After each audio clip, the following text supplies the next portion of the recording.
Hello everyone, welcome to my channel promotion with Ashok. तो friends, आज हम बैंक प्रमोशन एग्ज़ाम में डिजिटल बैंकिंग का पार्ट 2 करेंगे। ठीक है, तो पार्ट 1 में हमने बहुत सारी चीज़ें डिस्कस की थी। लगभग 2 घंटे का लेक्चर था और ये भी बड़ा ही लेक्चर होगा फ्रेंड्स आपका।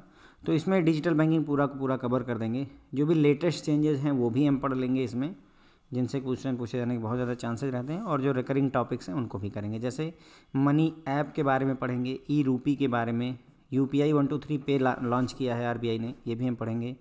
यूएसएसडी के बारे में, एक डिजिटल करेंसी इशू की है रिजर्व बैंक ऑफ इंडिया ने, जिसे central bank digital currency CBDC कहते हैं, उसके बारे में भी बात करेंगे। कुछ डिजिटल बैंकिंग से रिलेटेड फुल फॉर्म्स पूछे जाते हैं, जैसे डब्ल्यू का फुल फॉर्म क्या होता है ना, इस तरीके के फुल फॉर्म आपसे पूछे जाते हैं। सीटीएस पढ़ेंगे, चेक ट्रंकेशन सिस्टम होता है। फिर कस्टमर प्रोटेक्शन यानी liability to customer in case of unauthorise electronic banking transaction.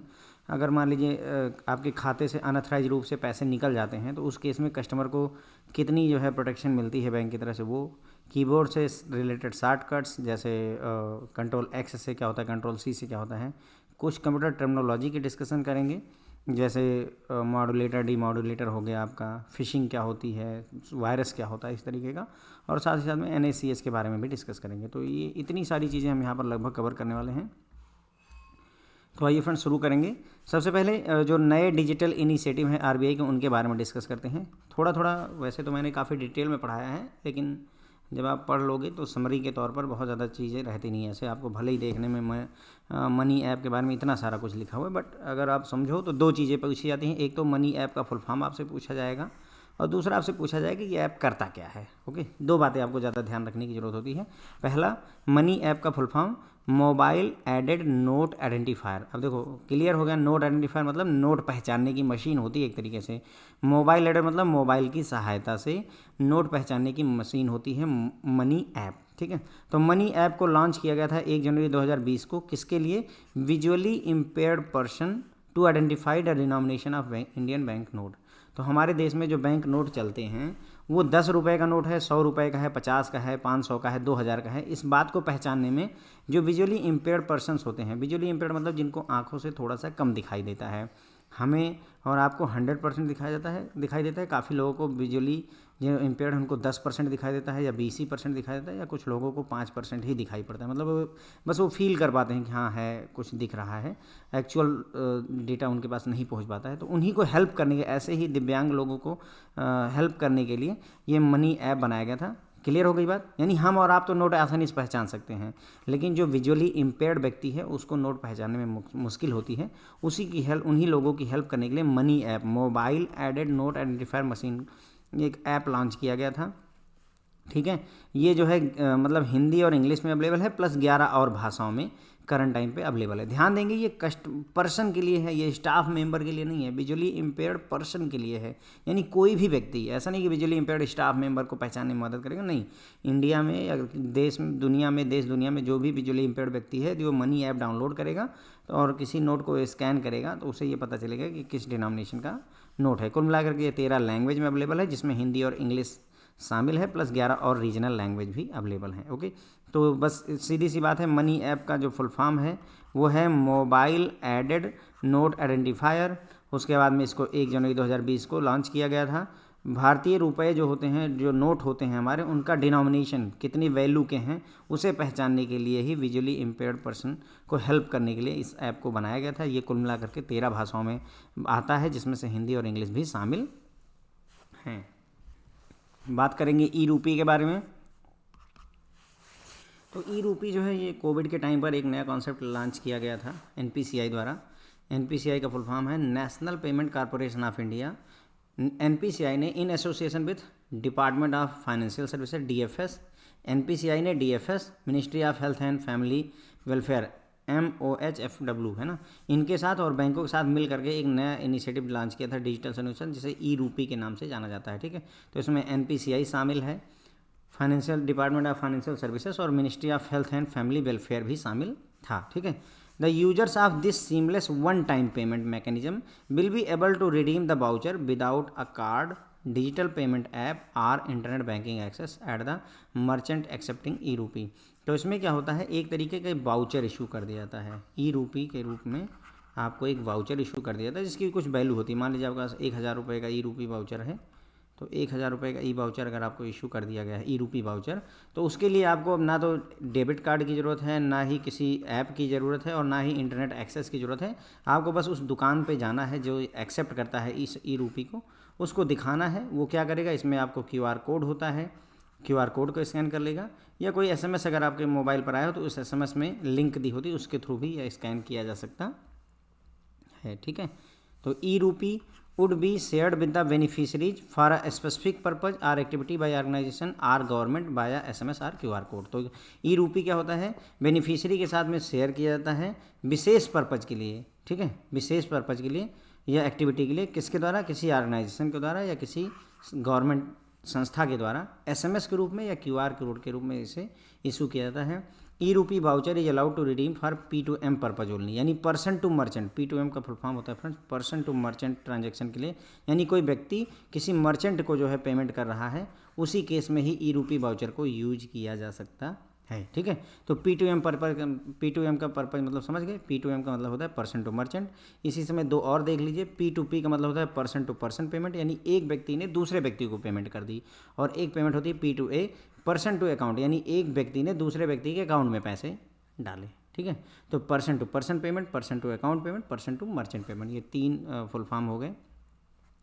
थोड़ी बहुत और बातें ई रूपी के बारे में MCQ question and answer mode में हम पढ़ते हैं। What is maximum amount of voucher creation, यानी इसमें वाउचर मैक्सिमम कितने अमाउंट का क्रिएट किया जा सकता है। देखिए थोड़ा सा अभी भी ना समझ में आया हो ना, जैसे ये कोविड में वैक्सीन वगैरह लगवाने के पर्पज़ से आया था कि अगर आप मान लीजिए कोविड की वैक्सीन 1400 रुपये की है, तो उसमें क्या किया गवर्नमेंट ने जो है एक ई रूपी वाउचर इशू कर दिया। ठीक है, ई रूपी वाउचर इशू कर दिया, और इस पर जो है QR कोड एफिक्स कर दिया गया, चिपका दिया गया। ठीक है, उसमें QR कोड है। अब आप क्या करें, जो है प्राइवेट हॉस्पिटल में गए, क्योंकि गवर्नमेंट हॉस्पिटल में तो फ्री था, प्राइवेट हॉस्पिटल में जब आप गए तो उसके पास एक स्कैनर होता है, उससे उसने स्कैन किया, वहाँ दिख गया कि हाँ ये 1400 रुपये अवेलेबल हैं।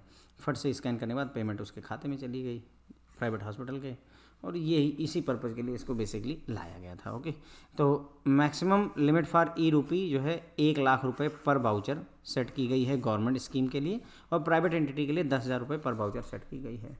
तो अगर ई रूपी इशू किया जा रहा है गवर्नमेंट स्कीम, किसी गवर्नमेंट स्कीम के तहत, तो मैक्सिमम 1 लाख रुपए का ई रूपी वाउचर इशू किया जाएगा, और अगर किसी प्राइवेट एंटिटी द्वारा इशू किया जा रहा है इसको, तो मैक्सिमम 10,000 रुपये के लिए इसको इशू किया जा सकता है। मैक्सिमम मैं बता रहा हूँ, मिनिमम आप 1 रुपये के लिए भी इशू करवा सकते हैं। क्वेश्चन नंबर 2 देखते हैं, कैन ई रूपी बी रिडीम्ड फॉर कैश या कैशबैक, मतलब मेरे पास ई रूपी है जिसमें 15,000 रुपये पड़े हुए हैं, तो क्या मुझे नगद मिल जाएगा, मैं वो वाउचर दूँ आपको, आप स्कैन करो और मुझे 15,000 रुपये दे दो, तो क्या ये पॉसिबल है? नहीं, this is not allowed. E rupee shall be permitted to be redeemed only for the purpose purchase of goods and services, इसको आप केवल गुड्स और सर्विसेज परचेज करने के लिए ही रिडीम कर सकते हैं, आपको नगदी नहीं दी जाएगी, कैश या कैशबैक नहीं मिलेगा। ठीक है, अगला क्वेश्चन देखे हैं, what is maximum validity of e rupee voucher, E rupee voucher की अधिकतम वैलिडिटी क्या होती है, तो 1 साल होती है फ्रेंड्स। क्या होती है? 1 साल होती है। एक यूजर को मैक्सिमम कितने वाउचर इशू किए जा सकते हैं, तो up to 10 e rupee voucher can be issued for 1 program on single mobile या पर यूनिक बेनिफिशियरी। तो एक प्रोग्राम के लिए, जैसे कोविड वैक्सीन के पर्पज से ही या कोविड के लिए अगर इशू होना है, तो मैक्सिमम एक व्यक्ति को एक मोबाइल नंबर पर, सिंगल मोबाइल में maximum 10 e rupee voucher issue किया जा सकते हैं। ठीक है, तो ये हो गई फ्रेंड जो है आपकी जो है ई रूपी के बारे में डिटेल में बातें। ठीक है फ्रेंड, तो ई रूपी अब आपको समझ में आ गया होगा कि एक तरीके का वाउचर होता है, एक तरीके का ये वाउचर होता है, अगर आप वो वाउचर आपके पास है तो ना आपको कार्ड की ज़रूरत है, ना डिजिटल ऐप की UPI भीम वगैरह की ज़रूरत है, और ना इंटरनेट बैंकिंग की ज़रूरत है, और ई रूपी से आप जो है पेमेंट कर सकते हैं। ठीक है, ई रूपी को किसने लॉन्च किया है, तो NPCI ने लॉन्च किया है। किसके सहयोग से किया है, तो यहाँ पर ministry of health and welfare, family welfare और डिपार्टमेंट ऑफ फाइनेंशियल सर्विसेज, इनकी सहायता से इन्होंने लॉन्च किया हुआ है। ठीक है, ई रूपी जो है बेनिफिशियरी को शेयर किया जाता है प्राइवेट संस्था द्वारा या गवर्नमेंट संस्था द्वारा किसी विशेष पर्पज़ के लिए, उसको SMS के रूप में भेजा जाता है या QR कोड दे दिया जाता है। ओके, दोनों तरह से ये एक्सेप्टेबल होता है। ई रूपी जो वाउचर होता है वो P2M पर्पज़ के लिए ही रिडीम किया जा सकता है, यानी पर्सन टू मर्चेंट पेमेंट के लिए ही इसे यूज किया सकता है, यानी एक व्यक्ति मर्चेंट को पेमेंट करेगा।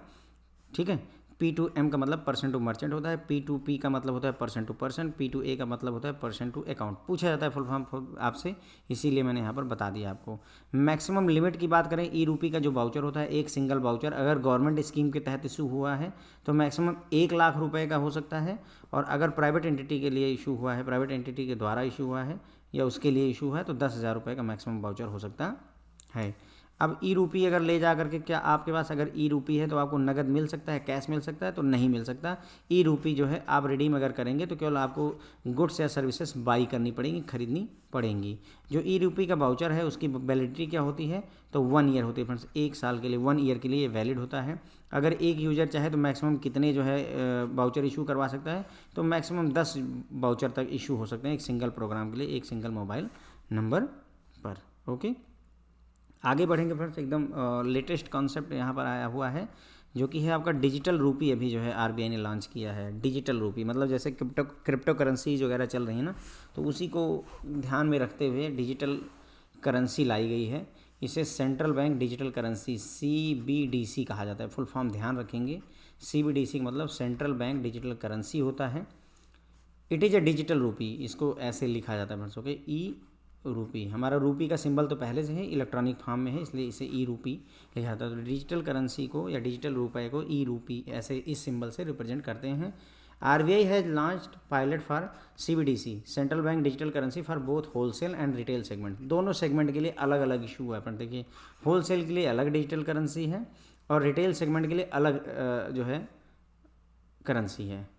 The pilot in wholesale segment known as digital rupee wholesale, इसको जो है डिजिटल रूपी होलसेल, यानी कि ई रूपी तो डिजिटल रूपी हो गया और ये हाइफन लगा करके W लिखा गया होलसेल के लिए, और रिटेल के लिए क्या लिखा जाएगा? ई रूपी रहेगा, R लिखेंगे, रिटेल के लिए R लिखेंगे, होलसेल के लिए W लिखेंगे friends. Okay, the pilot in wholesale segment is known as digital rupee wholesale was launched on 1 November 2022। ये 1 नवंबर 2022 को लॉन्च हुआ था, और जो रिटेल सेगमेंट है वो 1 दिसंबर 2022 को लॉन्च हुआ था। With use case being limited to settlement of secondary market transaction in government security. तो अभी जो ये डिजिटल रूपी होलसेल लॉन्च किया गया ना, इसका यूज कहाँ होगा? केवल जो है सेकेंडरी मार्केट में जो ट्रांजेक्शन्स है गवर्नमेंट सिक्योरिटी की, उन्हीं के सेटलमेंट के पर्पज से यूज किया सकता है, और कहीं नहीं। अभी होलसेल में कोई परचेजिंग करनी है तो उसके लिए इसे यूज नहीं किया जा सकता है। Okay, use of e rupee wholesale is expected to make their inter bank market more efficient. तो इसका ई रूपी जो होलसेल है, इससे ये सोचा गया है कि जो इंटर बैंक मार्केट होती है, एक बैंक दूसरे बैंक से जो लोन लेते देते हैं, पैसा आपस में लेन देन करते हैं, उसमें जो है मतलब आसानी लाने में काम आएगी। Settlement in central bank money would reduce transaction cost by preempting the need for segment guarantee infrastructure or for collateral to mitigate settlement risk. चूँकि जो सेटलमेंट होगा वो सेंट्रल बैंक करेगा, इसलिए जो है यहाँ पर सेटलमेंट रिस्क भी जो है घट जाएगा, सेटलमेंट रिस्क की कमी आएगी, क्योंकि सेंट्रल बैंक मेन होगा इसमें। ओके, अच्छा, एक और बात है, जो डिजिटल रूपी होगी फ्रेंड ना, वो आपको कहीं मतलब आपके अकाउंट में केवल दिखेगी एक तरीके से, बस ऐसे जैसे पेटीएम के वॉलेट में अगर आपने देखा हो, पेटीएम का वॉलेट है तो उसमें अगर 100 रुपये दिखते हैं तो वो बस केवल वॉलेट में दिखेंगे और कहीं नहीं दिखेंगे आपको।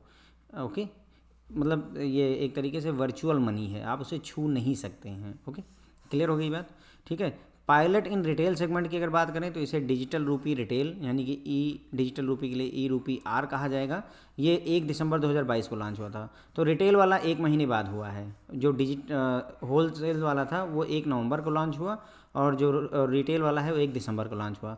With in a closed user group CUG comprising participating customers and merchant. मतलब अभी बहुत ज़्यादा लोगों के लिए इसे इशू भी नहीं किया गया है, कुछ सर्टन कस्टमर्स और मर्चेंट जो कि क्लोज यूजर ग्रुप के मेंबर्स हैं एक तरीके से, उन्हीं के लिए इसे लॉन्च किया गया है। आरबीआई ने कुल 8 बैंक को जो है आइडेंटिफाई किया है रिटेल पायलट प्रोजेक्ट के लिए। ध्यान रखेंगे, बस केवल 8 बैंक अभी तक इसमें पार्टिसिपेट करने के लिए एलिजिबल हुए हैं, माने गए हैं। ई रूपी आर का मतलब आप समझ गए होंगे, डिजिटल रूपी है ना, retail segment is in the form of digital token that represents legal tender. तो जो ई रूपी R यानी इलेक्ट्रॉनिक रूपी हमारी जो है, जो रिटेल सेगमेंट की है, वो एक डिजिटल टोकन के फॉर्म में होती है, और ये एक लीगल टेंडर है। अगर कोई भी नोट जो है लीगल टेंडर होता है तो ही वो एक्सेप्टेबल हो जाए। जैसे 8 8 नवंबर को मेरे ख्याल से मोदी जी ने जब अनाउंसमेंट की थी कि अब ये 500 या 1500 के जो भी नोट थे वो लीगल टेंडर नहीं है, इसका मतलब ये हो कि अब उनकी वैलिडिटी ख़त्म हो गई थी। तो वही है कि ये जो डिजिटल टोकन होते हैं इनको लीगल टेंडर माना गया, इनको वैल्यू दी गई है। It is being issued in the same denomination as per paper currency and coin. जैसे कॉइनें इशू होती हैं, जैसे हमारी करेंसी होती है, जैसे 1 रुपये का सिक्का आता है, 2 रुपये का सिक्का आता है, 5 रुपये का, 10 रुपये का सिक्का आता है, तो इस डिनोमिनेशन में भी ये इशू होंगे। कौन सा? जो ये डिजिटल टोकन आपका ई रुपये जो हैं रिटेल सेगमेंट के, 50 का नोट होता है तो 50 का आपको डिजिटल टोकन मिल जाएगा, 100 रुपये का डिजिटल टोकन मिलेगा, 500 का डिजिटल टोकन मिलेगा, 2000 का डिजिटल टोकन मिल जाएगा, 10,000 का नहीं मिलेगा क्योंकि 10,000 का नोट नहीं आता है, तो 10,000 रुपये का डिजिटल टोकन भी नहीं आएगा। ओके, तो सेम डिनोमिनेशन रहेगा जैसा पेपर करेंसी और कॉइन का होता है। It is being distributed through financial intermediaries that is bank. इनको बांटा कैसे जाएगा? फाइनेंशियल इंटरमीडियरी रहेंगी, जैसे बैंक वगैरह की सहायता से इनको बांटा जाएगा।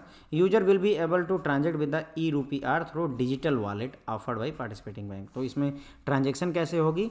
तो जो डिजिटल वॉलेट आपको बैंक प्रोवाइड करेगा, आपको कौन सा बैंक मतलब हर बैंक जो है आपको डिजिटल वॉलेट प्रोवाइड करेगा और उसी के थ्रू जो है ये जो इलेक्ट्रॉनिक रुपए हैं रिटेल सेगमेंट वाले, इसको आप ट्रांजेक्शन कर सकेंगे। जो ट्रांजेक्शन है वो P2P पर्सन टू पर्सन भी होगी और पर्सन टू मर्चेंट P2M भी होगी। ओके, अब थोड़ा सा और समझ लेते हैं।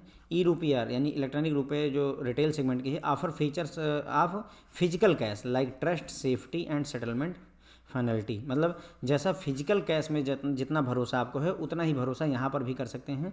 फिजिकल कैश जैसा ही है उसमें भी भरोसा है, सेफ्टी भी है और सेटलमेंट की फाइनलिटी है। जैसे यानी कि 500 का नोट ले करके आप टहलो या आपके वॉलेट में जो है ई रुपया पड़ा हो 500 का, बात एक ही है, कोई डिफरेंस नहीं होगा। लाइक कैश जैसे नकदी, CBDC will not earn any interest. देखिए जैसे आपके पास नगद अगर है, कैश रखा हुआ है तो उस पर कोई इंटरेस्ट आप नहीं अर्न करते हैं। मेरी जेब में यदि 50,000 रुपये पड़े हैं तो वो मेरी जेब में है, उसमें इंटरेस्ट कहाँ से मिलेगा? ठीक उसी तरह से जो डिजिटल रुपये होगा फ्रेंड्स, उस पर कोई इंटरेस्ट मिलेगा नहीं। अब आप सोचिए, भले ही पैसा बैंक के पास वॉलेट में ही तो होगा, बैंक के वॉलेट में होगा, ये बात बड़ी ही खतरनाक वाली है। देखिए यहाँ पर भले ही पैसा बैंक के वॉलेट में होगा, क्योंकि आपको डिजिटल रुपए हाथ में तो मिलने ही नहीं है। जब मिलने ही नहीं है तो रहेंगे बैंक के वॉलेट में, लेकिन उस वॉलेट में होने के बावजूद भी कोई इंटरेस्ट आपको बैंक ऑफर नहीं करेगा। And can be converted into other form of money like deposit with the bank. और इसको दूसरे फॉर्म में भी कन्वर्ट किया जा सकता है, जैसे बैंक के साथ FD वगैरह भी करवा सकते हैं, कोई ऐतराज़ नहीं है। ओके, उम्मीद है आपको काफ़ी सारी बातें इसमें समझ में आई होंगी। थोड़ा बहुत क्वेश्चन पूछे जाने के चांसेस हैं, लेकिन मैंने लगभग सारी बातें बता दी हैं। हायर स्केल के लोग ज़्यादा एक्सपेक्ट कर सकते हैं। नया कॉन्सेप्ट है तो ऐसे में हो सकता है इस पर डिस्कशन भी हो जाए, जो आपका GD ग्रुप डिस्कशन वगैरह होता है उसमें हो सकता है डिजिटल करेंसी के प्रोज और कॉन्स पर चर्चा करवा दें। ओके, तो CBDC का फुल फॉर्म याद रखेंगे, सेंट्रल बैंक डिजिटल करेंसी होता है। ये एक तरीके से डिजिटल रुपए होता है, इसका सिंबल ई रुपए होता है, रुपए का सिंबल और प्लस ई इलेक्ट्रॉनिक फॉर्म के लिए होता है। तो CBDC को RBI ने लॉन्च किया है और ये होलसेल और रिटेल दोनों सेगमेंट के लिए लॉन्च हुआ है। जो होलसेल है डिजिटल रूपी होलसेल, देखिए फ्रेंड ध्यान रखेंगे, डिजिटल रूपी कहते हैं इसको, डिजिटल को ई से और रूपी को आर से, रुपए का सिंबल जो हमारा है, होलसेल को डब्लू से। ठीक है, तो ई रूपी डब्लू जो है वो 1 नवंबर 2022 को लॉन्च किया गया है। इसका जो बेसिक उद्देश्य है वो गवर्नमेंट सिक्योरिटीज़ में, जो सेकेंडरी मार्केट में गवर्नमेंट सिक्योरिटीज़ की जो ट्रांजेक्शन होती है उसको सेटलमेंट करना है। इसी तरीके से जो है जो रिटेल सेगमेंट है उसके लिए डिजिटल रूपी आर लॉन्च किया गया है, रिटेल लॉन्च किया गया है, इसको 1 दिसंबर 2022 को लॉन्च किया गया है। और बस इतना ही ध्यान रखिए, 1 दिसंबर 2022 को लॉन्च किया गया है। 8 बैंक RBI ने आइडेंटिफाई किए हैं जिनमें रिटेल का ये जो पायलट प्रोजेक्ट आएगा। ओके, उसका धीरे धीरे सभी बैंकों को ले जाएगा, लेकिन अभी करंटली 8 बैंकों को सेलेक्ट किया गया है। ई रूपी आर मतलब डिजिटल रूपी रिटेल के जो है डिजिटल टोकन के फॉर्म में होगा और ये एक लीगल टेंडर माना जाएगा। जैसे पेपर मतलब हमारे देश में जैसे नोट छपते हैं, जैसे सिक्के छपते हैं, बनते हैं, उसी डिनोमिनेशन में ये भी अवेलेबल रहेगा। अगर 10 रुपये का नोट मिलता है तो 10 रुपये का डिजिटल टोकन आपको मिलेगा। अगर 50 का नोट है तो 50 मिलेगा। यदि 60 रुपये का नोट नहीं छपता है तो 60 रुपये का डिजिटल टोकन आपको नहीं मिलेगा। ओके, उसके बाद इनको बांटने के लिए इंटरमीडिएटरीज की ज़रूरत पड़ेगी, कोई ना कोई बैंक इन्वॉल्व रहेगा, क्योंकि जो पैसा है, जो इलेक्ट्रॉनिक रुपए हैं हमारे, डिजिटल रूपी है, वो केवल डिजिटल वॉलेट में स्टोर किया जाएगा, बैंक के डिजिटल वॉलेट में ही रखा जाएगा और कहीं नहीं रखा जाएगा। ट्रांजैक्शन इसमें पर्सन टू पर्सन और पर्सन टू मर्चेंट दोनों अलाउ होंगी।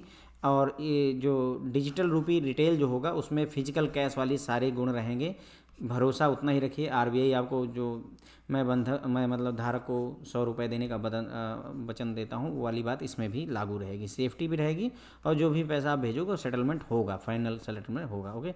और जैसे नकदी आप अपनी जेब में रखते हैं तो आपको कोई इंटरेस्ट नहीं मिलता, उसी तरीके से सीबीडीसी जो है कोई इंटरेस्ट अर्न नहीं करेगा, ध्यान रखेंगे इस बात को। यानी कि भले ही बैंक के वॉलेट में रहेगा पर कोई इंटरेस्ट बैंक आपको ऑफर नहीं करेगा। इसे दूसरे फॉर्म में भी कन्वर्ट किया जा सकता है, अदर फॉर्म ऑफ मनी, जैसे बैंक के साथ एफडी वगैरह करवा दीजिए, ठीक है। उसके बाद में आगे बात करते हैं यूपीआई 123 पे के बारे में बात करेंगे। ये एक नया जो है कॉन्सेप्ट आरबीआई लेकर आया, एनपीसीआई लेकर आया बेसिकली, ठीक है, एनपीसीआई लेकर आया हुआ है।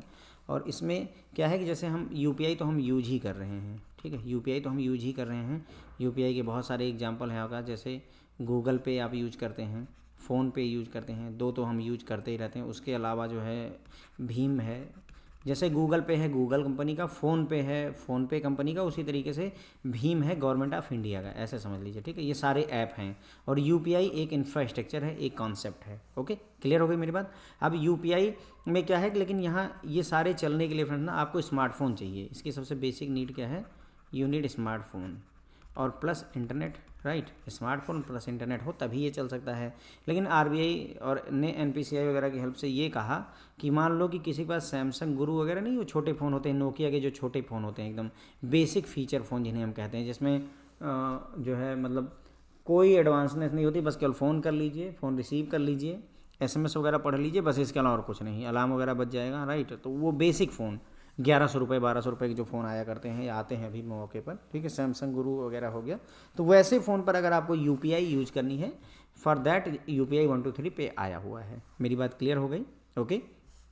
तो यूपीआई 123 पे का मतलब क्या हो गया, UPI 123 pay is a suit of solution developed for non smartphone. ये नॉन स्मार्टफोन यानी स्मार्ट नहीं है, basic feature phone user to use UPI without internet connectivity. तो जिनके पास स्मार्टफोन नहीं है, जिनके पास बेसिक फीचर फ़ोन है, वो अगर यूपीआई को यूज करना चाहते हैं बिना इंटरनेट कनेक्टिविटी के रहे हुए, तो वो यूपीआई 123 पे को यूज करेंगे, ठीक है। अगला क्वेश्चन अगर देखें, do I need a smartphone for, ये पूरा क्वेश्चन आंसर मोड में ही पढ़ा है हमने, ठीक है। क्या हमें स्मार्टफोन की ज़रूरत है यूपीआई 123 पे पेमेंट के लिए? नहीं फ्रेंड्स, यही तो अभी मैंने बताया कि आपको स्मार्टफोन की ज़रूरत ही नहीं है, यहाँ तक कि इंटरनेट कनेक्टिविटी की भी ज़रूरत नहीं होती है यूपीआई 123 पे यूज करने के लिए। ओके। अब will internet be required for making payment? Feature phone में तो इंटरनेट होता ही नहीं है। नहीं, इंटरनेट ज़रूरी नहीं होता है, ना तो स्मार्टफोन चाहिए और ना ही इंटरनेट चाहिए, दोनों बातें नहीं चाहिए। क्या यूपीआई पिन ज़रूरी होगा यूपीआई ट्रांजैक्शन के लिए? तो यस, यूपीआई पिन के बगैर तो कहीं कोई काम होना ही नहीं है। तो 4 डिजिट या 6 डिजिट का यूपीआई पिन होना ही चाहिए, ठीक है। अब हर बार जब भी आप ट्रांजैक्शन करेंगे यूपीआई पिन हर बार आपको एंट्री करनी पड़ती है, जैसे नॉर्मल गूगल पे वगैरह हम करते हैं वैसे ही करेंगे। लेकिन अगर किसी कस्टमर के पास पहले से ही फ्रेंड्स यूपीआई पिन है, मान लीजिए, ठीक है, किसी कस्टमर के पास अगर यूपीआई पिन पहले से ही मौजूद है तो सेम यूपीआई पिन को वो उस पर यूज कर सकता है। रुक जाइएगा फ्रेंड्स, जो ज़रा पानी पी लें, क्योंकि जो है ठीक है। चलिए, तो ये बात क्लियर हो जाती है। यूपीआई 123 पे जो है कितनी भाषाओं में अवेलेबल है? तो करंटली 7 लैंग्वेजेस में हिंदी और इंग्लिश इंक्लूडेड है। यूपीआई 123 पे जो है करंटली 7 लैंग्वेज में अवेलेबल है, जिसमें जो है हिंदी एंड इंग्लिश इंक्लूडेड है, ठीक है। उसके बाद अगर लिमिट की बात करें, जो फीचर फ़ोन से अगर आप ट्रांजेक्शन करेंगे तो पर ट्रांजेक्शन लिमिट 5000 रुपये की है और पर डे लिमिट फ्रेंड्स आपकी 1,00,000 रुपये की है। सबसे ज़्यादा पूछे जाने के चांस इसी क्वेश्चन के होंगे फ्रेंड्स आपसे, कि पर ट्रांजेक्शन लिमिट यूपीआई 123 पे की पर ट्रांजेक्शन 5000 है और पर डे जो है लिमिट 1,00,000 रुपये की है। अब यूपीआई जो है आप क्या बिना एटीएम कार्ड के, डेबिट कार्ड के एक्टिवेट कर सकते हैं? No, debit card details are required. देखिए यूपीआई अगर आपने भीम, गूगल पे या कोई फ़ोन पे वगैरह एक्टिवेट किया होगा तो आप ध्यान दीजिए, हमेशा आपसे डेबिट कार्ड डिटेल मांगी जाती है, ओटीपी मांगा जाता है, राइट। तो उसके बगैर तो यूपीआई वैसे भी एक्टिवेट नहीं हो सकती, कोई भी यूपीआई बिना एटीएम कार्ड, डेबिट कार्ड के एक्टिवेट नहीं हो सकती है। Are any transaction charge included for making payment through UPI 123 pay? अगर मैं उससे पेमेंट करूँ तो क्या कोई चार्ज देना पड़ेगा? तो नहीं, कोई चार्ज देने की ज़रूरत नहीं होती है यूपीआई 123 पे के तहत, ठीक है। तो ये हो गया फ्रेंड्स आपका यूपीआई 123 पूरा डिटेल। ठीक है फ्रेंड, तो UPI 123 पे से जो क्वेश्चन उम्मीद कर सकते हैं वो सारी बातें मैंने बता दी। पहली बात, UPI 123 पे की ज़रूरत क्यों पड़ी? क्योंकि जो बेसिक फ़ोन है गाँव में अभी भी इंटरनेट कनेक्टिविटी नहीं, बहुत से लोग हैं जो कि स्मार्टफोन अफोर्ड नहीं कर सकते। तो नॉन स्मार्टफोन होल्डर या फीचर फ़ोन होल्डर के लिए अगर UPI से पेमेंट करनी है तो उसके लिए इंटरनेट कनेक्टिविटी की ज़रूरत नहीं होती है। अब इसमें पेमेंट कैसे होती है फ्रेंड? तो देखिए, IVR के थ्रू होता है या मिस कॉल वगैरह मार करके, मिस कॉल करेंगे आप जो है, बदले में जो है आपसे OTP वगैरह पूछेगा, पिन पूछेगा, तो उसके थ्रू पेमेंट्स यहाँ पर होती हैं। ओके, उसके बाद में क्या स्मार्टफोन की ज़रूरत है? तो नहीं, UPI 123 पे के लिए स्मार्टफोन की ज़रूरत नहीं होती है। क्या इंटरनेट की ज़रूरत होती है? नहीं, इंटरनेट की ज़रूरत नहीं होती है। पिन की आवश्यकता होगी, पर्सनल आइडेंटिफिकेशन नंबर होता है फ्रेंड्स आपका पिन, तो यस, पिन की ज़रूरत होती है। 4 डिजिट या 6 डिजिट का UPI पिन होना ही चाहिए। हर बार जो है जब भी कस्टमर ट्रांजेक्शन करेगा तो उसे UPI पिन एंटर करना पड़ेगा। अगर किसी के पास UPI पिन पहले से आप गूगल पे वगैरह कहीं यूज कर रहे हैं, UPI पिन है, तो सेम UPI पिन जो है यहाँ यूज हो जाएगी। उसके बाद UPI 123 कितनी भाषाओं में अवेलेबल है? तो करंटली 7 लैंग्वेज में अवेलेबल है, जिसमें हिंदी और इंग्लिश भी शामिल है। पर डे की जो लिमिट है UPI 123 की वो 5,000 रुपये है। पर ट्रांजेक्शन की लिमिट 5,000 रुपये है और पर डे की लिमिट 1,00,000 रुपये है। बहुत ज़्यादा पूछे जाने की जिस क्वेश्चन के चांस है ये वो क्वेश्चन है। ओके, तो पर ट्रांजेक्शन 5,000 रुपये मैक्सिमम है और पर डे मैक्सिमम 1,00,000 रुपये है। ओके, कितनी नंबर ऑफ ट्रांजेक्शन उसकी कोई लिमिट नहीं कही गई है। क्या बिना डेबिट कार्ड के रहे या ATM कार्ड के रहे आप UPI एक्टिवेट कर सकते हैं? तो नहीं, UPI 123 हो और चाहे UPI नॉर्मल वाला हो, कोई भी UPI आप बिना ATM कार्ड, डेबिट कार्ड के एक्टिवेट नहीं कर सकते हैं। ठीक है, उसके बाद में कोई ट्रांजेक्शन चार्ज है UPI 123 का? तो नहीं, कोई भी चार्जेज आपको पे करने की ज़रूरत नहीं है अगर आप UPI 123 पे के थ्रू ट्रांजेक्शन करते हैं। ठीक है, तो ये हो गई फ्रेंड जो है जो डिजिटल इनिशिएटिव थे, RBI के जो नए नए इनिशिएटिव आए थे उनके बारे में मैंने यहाँ पर आपसे बात की। अब हम कुछ फुल फॉर्म्स पढ़ेंगे डिजिटल बैंकिंग से रिलेटेड। ओके, फुल फॉर्म्स पूछे जाते हैं फ्रेंड्स। ओके, आपको किसी भी स्केल के लिए आप मान कर चलिए तो full forms will be there. तो जो इम्पॉर्टेंट हैं, जो बहुत ज़रूरी हैं, उनको हमने यहाँ पर कवर किया है। WWW होता है वर्ल्ड वाइड वेब होता है। ATM ऑटोमेटेड टेलर मशीन होती है। CBS आपका फ्रेंड जो है कोर बैंकिंग सोल्यूशन होता है। क्या होता है? Core banking solution. WWW होता है world wide web. ATM automated teller machine होता है। CBS कोर बैंकिंग सोल्यूशन होता है। NFS नेशनल फाइनेंशियल स्विच होता है। APBS आधार पेमेंट ब्रिज सिस्टम। LPG की जो लिक्विफाइड पेट्रोलियम गैस की जो सब्सिडी वगैरह जाती है फ्रेंड्स आपकी, वो APBS से जाती है। ध्यान रखिएगा, कई लोग AEPS बोलते हैं, जो सब्सिडी होती है वो AEPS से जाती है, आधार इनेबल्ड पेमेंट सिस्टम से। ये गलत है। जो सब्सिडी वगैरह डिस्ट्रीब्यूट करते हैं DBT direct benefit transfer, DBT direct benefit transfer जो होता है वो APBS से होता है, आधार पेमेंट ब्रिज सिस्टम से। ओके, ध्यान रखेंगे, APBS आधार पेमेंट ब्रिज सिस्टम, AEPS आधार इनेबल्ड पेमेंट सिस्टम होता है। IMT इंस्टेंट मनी ट्रांसफ़र होता है। CDM कैश डिपॉजिट मशीन होता है। HTTP आपका होता है hyper text transfer protocol. HTTPS होता है hyper text transfer protocol secure होता है। ओके, तो बस केवल सिक्योर लगा दीजिए, इसके लिए सेम है। HTTP hyper text transfer protocol, HTTPS hyper text transfer protocol secure. BPA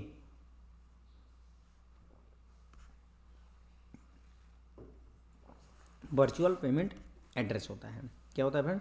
virtual payment address. जब आप UPI वगैरह से पेमेंट करते हैं तो इसका काम आता है। VNA होता है फ्रेंड्स आपका bulk note acceptor machine. VNA मशीनें होती हैं जो बल्क नोट एक्सेप्टर मशीन होती हैं। LAN होता है लोकल एरिया नेटवर्क। WAN होता है वाइड एरिया नेटवर्क। ठीक है, LAN होता है लोकल एरिया नेटवर्क, WAN होता है wide area network.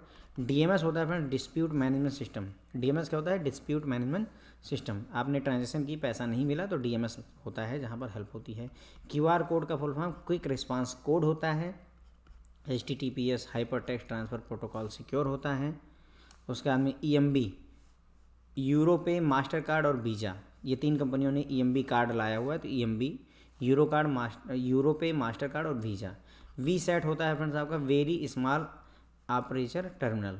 Very small operator terminal. URL होता है फ्रेंड्स आपका यूनिफॉर्म रिसोर्स लोकेटर। URL होता है नहीं, जब आप अपना गूगल क्रोम खोलते हैं तो www.google.com ये जो लिखा होता है फ्रेंड्स, ये जो चीज़, ये जो लिखा हुआ है यही URL है। किसी हर वेबसाइट का अपना URL होता है ना। जैसे यूट्यूब का www.youtube.com है। ओके, OLTAS होता है online tax accounting system, OLTAS होता है, online tax accounting system. Pin का मैंने आपको कई बार बताया, पर्सनल आइडेंटिफिकेशन नंबर। SFMS होता है structured financial messaging system, SFMS होता है structured financial messaging system. P2A person to account होता है, P2P पर्सन टू पर्सन होता है, P2M पर्सन टू मर्चेंट होता है। फिर आता है स्विफ्ट कोड, हमने पार्ट 1 में स्विफ्ट पूरा डिटेल में पढ़ा है। Society for world wide interbank financial telecommunication होता है। और ये आपके सारे के सारे जो है जो फुल फॉर्म है वो हमने यहाँ पर डिस्कस कर लिए, काफ़ी सारे डिस्कस किए हैं और मोस्टली यही पूछे जाते हैं फ्रेंड्स। ओके, एक जो है क्विक राउंड करते हैं। www world wide web, ATM automated teller machine, CBS core banking solution, NFS national financial switch, APBS आधार पेमेंट ब्रिज सिस्टम, AEPS आधार इनेबल्ड पेमेंट सिस्टम।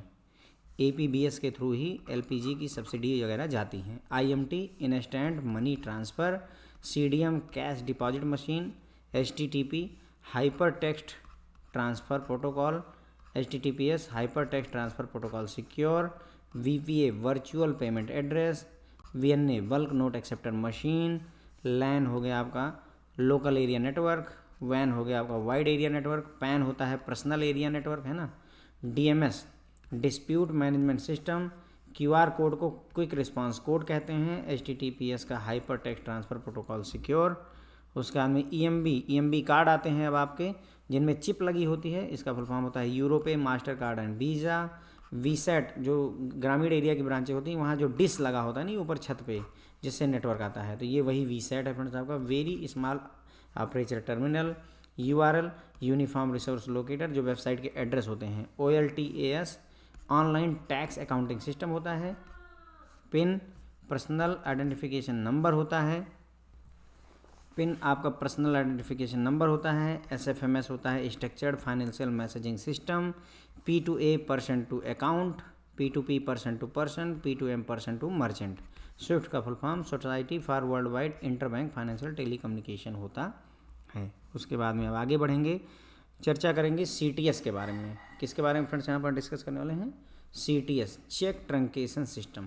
पहले क्या होता था, जो चेक होता था उसको कस्टमर ने या ड्रॉवर जिसे बोलते हैं चेक, कस्टमर या ड्रॉवर जो होता है वो कस्टमर चेक लिखता था, जा कर के बैंक में जमा करता था, बैंक फर्दर उसे दूसरे बैंक में भेजता था उसकी ब्रांच में, फिर वहाँ से प्रोसेसिंग होती थी, तब जा कर के पेमेंट यहाँ रिलीज हुआ करती थी। अब इसी प्रोसेस को कम किया गया है, हटाया गया है। इसमें क्या है कि अब चेक कस्टमर ले जा कर के बैंक में देगा, बैंक इस चेक को स्कैन कर लेगा, इसकी इमेज को केवल आगे भेजेगा, एक्चुअल चेक उसी बैंक के पास जमा रह जाता है जिस बैंक के पास कस्टमर ले जा कर के जमा करता है। तो इसी प्रोसेस को चेक ट्रंकेशन सिस्टम कहते हैं। CTS का फुल फॉर्म पूछा जाता है, चेक ट्रंकेशन सिस्टम होता है। What is cheque truncation? तो चेक ट्रंकेशन क्या होता है मैंने अभी आपको बताया। Truncation is a process of stopping the flow of physical cheque issued by drawer by presenting bank en route to the paying bank branch. ठीक है, तो यहाँ पर क्या है कि हम जो फिजिकल चेक है उसका जो फ्लो है उसको रोकने की कोशिश की जाती है कि जो ड्रावर ने जिस कस्टमर ने चेक को इशू किया है वो ले जाएगा प्रेजेंटिंग बैंक के पास, फिर प्रेजेंटिंग बैंक फर्दर उसे पेइंग बैंक के पास भेजेगा। तो उस चीज़ के लिए फिजिकली ना मूव करके अब इलेक्ट्रॉनिक फॉर्म में या उसकी इमेज जाती है। In its place an electronic image of cheque is transmitted to the paying branch through the clearing house. ठीक है, तो क्लियरिंग हाउस का यूज करके अब क्या होता है, इलेक्ट्रॉनिक इमेज जो है चेक की जाती है पेइंग ब्रांच के पास। ठीक है, cheque truncation this obviates the need to move the physical instrument across bank branches. ठीक है, तो जो चेक ट्रंकेशन होता है वो क्या करता है, फिजिकल जो इंस्ट्रूमेंट है उसके मूवमेंट को हटा देता है, उसके मूव करने की ज़रूरत नहीं होती है। ओके, केवल CTS 2010 standard compliant instrument can be presented for clearing through CTS। तो CTS 2010 के जो स्टैंडर्ड हैं उसी को जो कंप्लाई करते हैं वही जो है चेक अब इशू किए जा सकते हैं। जो फिजिकल चेक और इलेक्ट्रॉनिक इमेज होती है उसे 10 साल तक जो है सेव करके रखना पड़ता है। तो जो भी रिकॉर्ड है उसे फिजिकल चेक हो या इलेक्ट्रॉनिक उसकी इमेज हो उसको 10 ईयर्स तक रखना पड़ता है। ठीक है, नॉन CTS जो चेक हैं उन्हें 31 दिसंबर 2018 से डिसकंटिन्यू कर दिया गया है, यानी अब सिर्फ जो है CTS चेक ही प्रेजेंट किए जा सकते हैं। CTS जो है सभी ब्रांचों में 30 सितंबर 2021 तक इम्प्लीमेंट हो जाना था और हो चुका है। ठीक है, CTS के अंतर्गत जो है cheque processing location India are constituted into 3 grids, मतलब 3 ग्रिड बनाए गए हैं चेक प्रोसेसिंग के लिए। एक चेन्नई ग्रिड है, एक मुंबई ग्रिड है और एक न्यू दिल्ली ग्रिड है। ओके, उसके बाद में एक क्वेश्चन है कि वन नेशन वन ग्रिड क्या प्रोजेक्ट है। तो जैसे अभी हमने देखा ना कि 3 ग्रिड हैं, कौन कौन से 3 ग्रिड हैं, चेन्नई, मुंबई और दिल्ली। तो इन तीनों ग्रिड को आपस में एक साथ जोड़ करके एक ग्रिड बना देना है, वन नेशन वन ग्रिड बनाना है। इससे क्या होगा, सिंगल ग्रिड आ जाने से जो है फ़ायदा होगा कस्टमर को कि faster realisation of outstation cheque, जो बाहर के चेक हैं, मतलब ये जैसे आप जो है लखनऊ के रहने वाले हैं और मुंबई का चेक है तो उसका रियलाइजेशन मतलब उसका पेमेंट जल्दी हो पाएगा। ओके, इसी में ही लगे हाथों हम बात करेंगे पॉजिटिव पे सिस्टम की। Positive pay system for check, PPS क्या होता है। पॉजिटिव पे सिस्टम होता है, इसमें क्या है, for CTS is an additional indicator provided by NPCI to all banks to facilitate the clearing process and reduce the cheque related fraud. तो cheque related जो फ्रॉड होते हैं उनको कम करने के लिए, रिड्यूस करने के लिए पॉजिटिव पे सिस्टम PPS लाया गया है। PPS में क्या होता है कि जैसे मान लीजिए पहले चेक आप काटते थे, तो चेक काट दिया, बैंक के पास जब चेक पहुंचा तो बैंक को ये देखना है, आपके सिग्नेचर वेरीफाई करने, सारी डिटेल उसी आधार पर ही उसे चेक को पास कर देना है।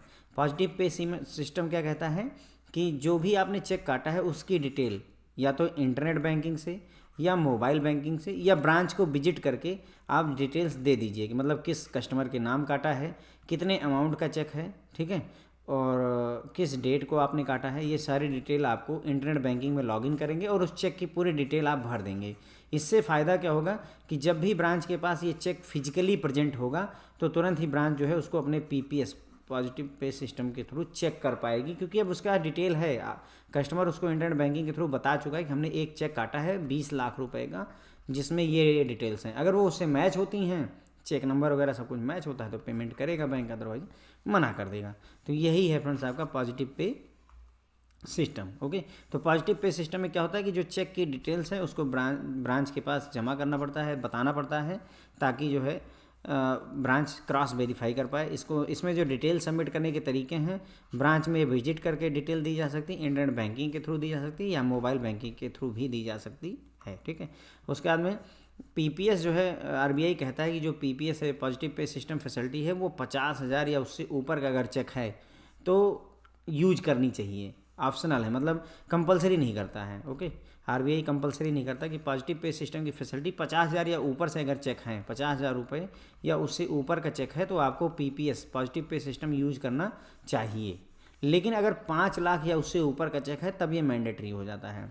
5 लाख या एबव का चेक है अगर, तो ये मैंडेटरी है कि बैंक PPS इम्प्लीमेंट करे पॉजिटिव पे सिस्टम। मतलब कहने का ये है कि पहले सिर्फ चेक काट दिया आपने 5 लाख रुपए का और वो चेक बैंक के पास गया और पेमेंट हो गई। अब इसमें एक स्टेप और जुड़ गया है, आपने चेक काटा, साथ ही साथ में आपको बैंक को डिटेल भी भेजनी पड़ेगी। अब वो चाहे आप जो है वो जो डिटेल है वो चाहे ब्रांच विजिट करके भेज दीजिए, चाहे इंटरनेट बैंकिंग में लॉगिन करके डिटेल भरिए, चाहे मोबाइल बैंकिंग में डिटेल भरिए, उस तरीके से आपको डिटेल वहाँ पर पहुँचानी पड़ेगी। 50,000 या उससे ज़्यादा अमाउंट का चेक है तो यहाँ पर जो है बैंक को आज़ादी है, वो चाहे तो इम्प्लीमेंट करवाए चाहे तो ना करवाए, लेकिन ज़्यादातर बैंकों ने इम्प्लीमेंट कर दिया है क्योंकि इससे बैंक भी रिस्क फ्री रहते हैं। जो हम लोग हैं, हम लोग भी अपना रिस्क फ्री रहते हैं भाई, कोई टेंशन नहीं है हमको, है ना। चेक अमाउंट की बात करें तो 50,000 या उससे अबव है तो ऑप्शनल रहेगा पॉजिटिव पे सिस्टम को इम्प्लीमेंट करना, लेकिन 5 लाख एंड अबव में मैंडेटरी हो जाता है पॉजिटिव पे सिस्टम को इम्प्लीमेंट करना। इफ़ क्वेश्चन देखिए, if customer desire to see physical cheque issued by him for any reason what is the options available. अगर कोई व्यक्ति है CTS लागू हो गया लेकिन वो चाहता है जब उसने चेक काटा था, जो चेक काटा था उसकी फिजिकल कॉपी कहाँ पर अवेलेबल है, तो इस केस में जो है प्रेजेंटिंग बैंक जो है, यानी जिस ब्रांच में आपने जा करके जो है चेक जमा किया था, सोचिए आपने चेक जो है बैंक ऑफ बड़ौदा ब्रांच में जमा किया था, तो बैंक ऑफ बड़ौदा ये से प्रेजेंटिंग ब्रांच कहेंगे जहाँ पर आपने चेक प्रेजेंट किया, और उसी के पास में ही ये डिटेल आपको मिलेगी। ओके, और ये 10 साल तक रिटेन रहती है तो डिटेल आपको मिल जाएगी, कोई प्रॉब्लम नहीं होने वाली है। फिजिकल कॉपी ऑफ चेक और truncated cheque need to be present for how many year, तो कितने साल तक जो है फिजिकल कॉपी चेक की और ट्रंकेटेड चेक की रखनी होती है, तो 10 साल तक जो है रखनी होती है। ठीक है, तो ये क्वेश्चंस हैं जो आपसे पूछे जा सकते हैं। पूरा चेक CTS जो है हमने समझा यहाँ पर। पहला आपसे CTS का फुल फॉर्म पूछा जाता है, चेक ट्रंकेशन सिस्टम होता है। Cheque truncation system, cheque truncation क्या होता है? तो चेक ट्रंकेशन में क्या होता है, फिजिकल कॉपी की जगह पर एक इलेक्ट्रॉनिक इमेज जो है जब चेक की भेजी जाती है तो उसे ही चेक ट्रंकेशन कहते हैं। अभी CTS 2010 वाले जो स्टैंडर्ड है उसी को फॉलो करने वाले ही चेक इशू किए जा सकते हैं। जो फिजिकल चेक है और इलेक्ट्रॉनिक इमेज है वो 10 साल तक रिकॉर्ड रखा जाता है। नॉन CTS जो है चेक अब जो है डिसकंटिन्यू कर दिए गए हैं, आगे लागू नहीं होते हैं। ठीक है, CTS जो है 30 सितंबर 2021 तक सभी ब्रांचों में इम्प्लीमेंट हो चुका है। CTS में जो चेक प्रोसेसिंग लोकेशन उनको 3 ग्रिड में बांटा गया है, चेन्नई, मुंबई और न्यू दिल्ली। आगे चल करके इनको मर्ज करने की योजना है जिसे one nation one grid project कहते हैं। One nation one grid project में जो 3 CTS के ग्रिड हैं उनको आपस में मर्ज करके एक सिंगल ग्रिड बनाई जाएगी। इससे क्या होगा, जो कस्टमर के चेक हैं वो तेज़ी मतलब और तेज़ी से रियलाइज होंगे और तेज़ी से मतलब चेक गया और पेमेंट मिली, इस तरीके की सिचुएशन होगी। फिर पॉजिटिव पे सिस्टम क्या होता है चेक का? तो पहले चेक जो है कस्टमर काट देता था, उसकी डिटेल बैंक को प्रोवाइड नहीं करता था, लेकिन अब जो है पॉजिटिव पे सिस्टम ये कहता है कि आपको बैंक को सर्टेन डिटेल्स प्रोवाइड करने की पड़ेगी। चेक नंबर क्या है, किस कस्टमर को चेक काटा है, कितने अमाउंट का चेक काटा है, किस डेट को काटा है, ये सारी डिटेल आपको बैंक को प्रोवाइड करनी पड़ती है।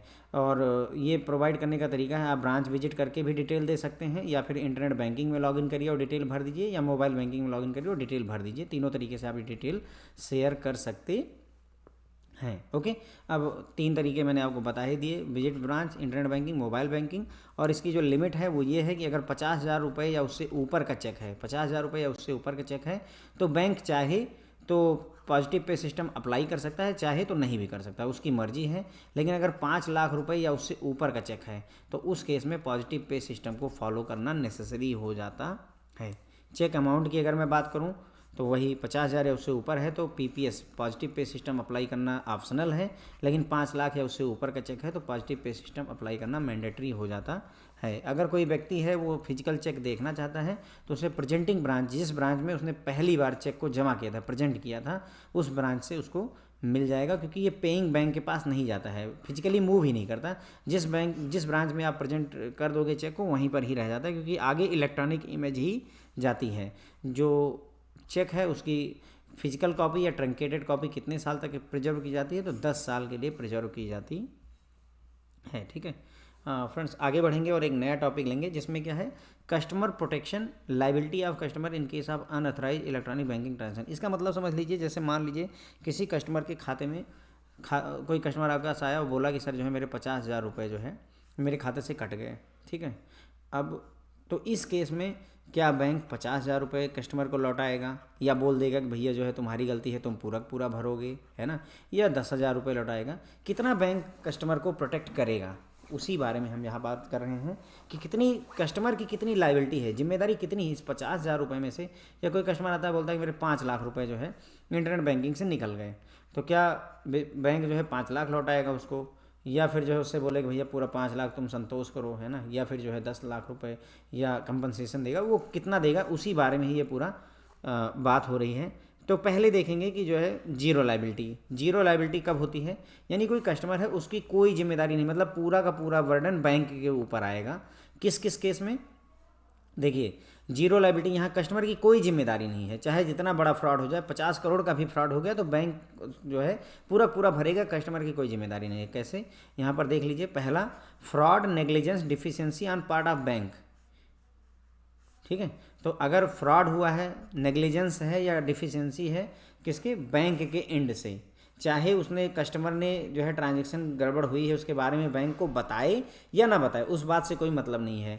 कस्टमर की कोई जो है जिम्मेदारी यहाँ पर जीरो लायबिलिटी है। कस्टमर के साथ फ्रॉड हो गया है और फ्रॉड बैंक की गलती से हुआ है, जैसे मान लीजिए कस्टमर का डेटा हैक हो गया, कई कस्टमर का डेटा या एक कस्टमर का डेटा हैक हो गया और उसके खाते से 50,000 रुपये निकल गए, बैंक की गलती है तो पूरी की पूरी जिम्मेदारी बैंक की होगी, जीरो लायबिलिटी बैंक कस्टमर की होगी, कस्टमर को कोई जिम्मेदारी नहीं लेनी है।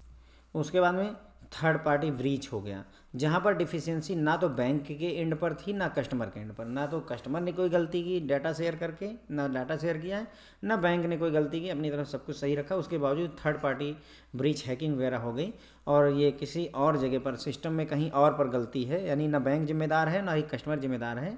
तो उस केस में यदि कस्टमर जो फ्रॉड ट्रांजैक्शन हुई है उसको 3 दिन के अंदर में विद इन 3 वर्किंग डेज अगर इन्फॉर्म कर देता है बैंक को, तो उस केस में भी कस्टमर की जीरो लायबिलिटी होती है, पूरी पूरी जिम्मेदारी बैंक की होगी। मेरी बात समझिए आप। तो अगर जो है बैंक की गलती से कोई फ्रॉड या नेग्लिजेंस या डिफिशियंसी की वजह से अगर कस्टमर के साथ फ्रॉड होता है ना, या जो है कोई अनऑथराइज ट्रांजेक्शन हो जाती है, तो कस्टमर चाहे बैंक को बताए या ना बताए, हर एक केस में कस्टमर की जीरो लायबिलिटी होगी। यानी अगर 10 लाख का फ्रॉड हुआ तो 10 लाख रुपए बैंक भरेगा। ओके, उसी तरीके से ना बैंक की गलती है ना ही कस्टमर की गलती है, बल्कि गलती कहीं और हुई है।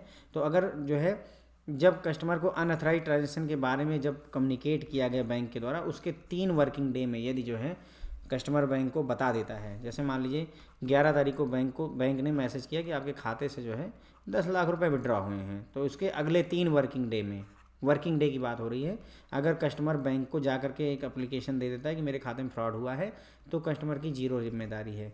यदि 3 दिन से चौथा दिन होगा तो और जिम्मेदारी अलग हो जाएगी। चौथे दिन से 7वें दिन तक जिम्मेदारी बैंक की अलग होती है, और 7 दिन के बाद वो बताता है तो कस्टमर की ही जिम्मेदारी। यानी 7 दिन तक अगर उसने बताया नहीं तो 10 लाख हो या 10,000 हो, पूरी की पूरी जिम्मेदारी कस्टमर के ऊपर चली जाती है। क्लियर हो गई बात। उसके बाद में लिमिटेड लायबिलिटी ऑफ कस्टमर की बात करते हैं। लिमिटेड लायबिलिटी में तो देखिए, अगर जो है कस्टमर आपको 4 to 7 वर्किंग डेज में अगर इन्फॉर्म करता है, बैंक से कम्युनिकेशन आया कि आपके खाते में फ्रॉड हो गए हैं, और 4 से 7 वर्किंग डेज में यदि जो है बैंक के पास आप इन्फॉर्मेशन लेकर जाते हैं, तो जो है मतलब जो लायबिलिटी होगी वो एज पर टेबल 1 होगी। अभी हम टेबल 1 देख लेते हैं, ठीक है। इसको थोड़ा सा समराइज़ किया है। अगर ट्रांजैक्शन की रिपोर्टिंग 3 वर्किंग डे में कर दी गई है तो कस्टमर की जीरो रिस्पॉन्सिबिलिटी है, नील रिस्पॉन्सिबिलिटी होनी, यानी पूरी पूरी जिम्मेदारी बैंक की होती है। अगर कस्टमर जो है ट्रांजैक्शन के बारे में चौथे से 7वें दिन के बीच में बताता है तो कस्टमर की जिम्मेदारी एज पर टेबल 1 होगी, लायबिलिटी एज पर टेबल 1 होगी। अभी हम टेबल 1 यहाँ नीचे देख लेंगे। और अगर ट्रांजैक्शन 7 दिन के बाद रिपोर्ट की जाती है, आफ्टर 7 डेज, तो कस्टमर को पूरे के पूरी लॉस की जिम्मेदारी खुद ही उठानी पड़ेगी। यानी आप सोचिए, किसी कस्टमर के खाते से 10 करोड़ रुपए निकल गए और उसने बैंक को 8वें दिन अगर इन्फॉर्म किया, 8th डे पे, तो कस्टमर को 10 के 10 करोड़ खुद ही भरने होंगे, बैंक जिम्मेदार नहीं होगा। ओके, समझ के बाद। तो अगर विद इन 3 डेज है तो कस्टमर की कोई जिम्मेदारी नहीं, चौथे से 7वें दिन तक है तो ये पूरी टेबल अभी हम पढ़ने वाले हैं, और अगर 7 दिन भी बीत गए हैं तो कस्टमर को पूरा का पूरा लॉस जो है वियर करना पड़ता है। टेबल 1 देख लीजिए। टेबल 1 में है, अगर BSBD अकाउंट है, basic saving bank deposit amount है, तो 5,000 रुपये की लायबिलिटी कस्टमर की होती है। तो अगर BSBD अकाउंट है और उसमें जो है मान लीजिए कस्टमर के खाते में फ्रॉड हो गया 10,000 रुपये का, ठीक है।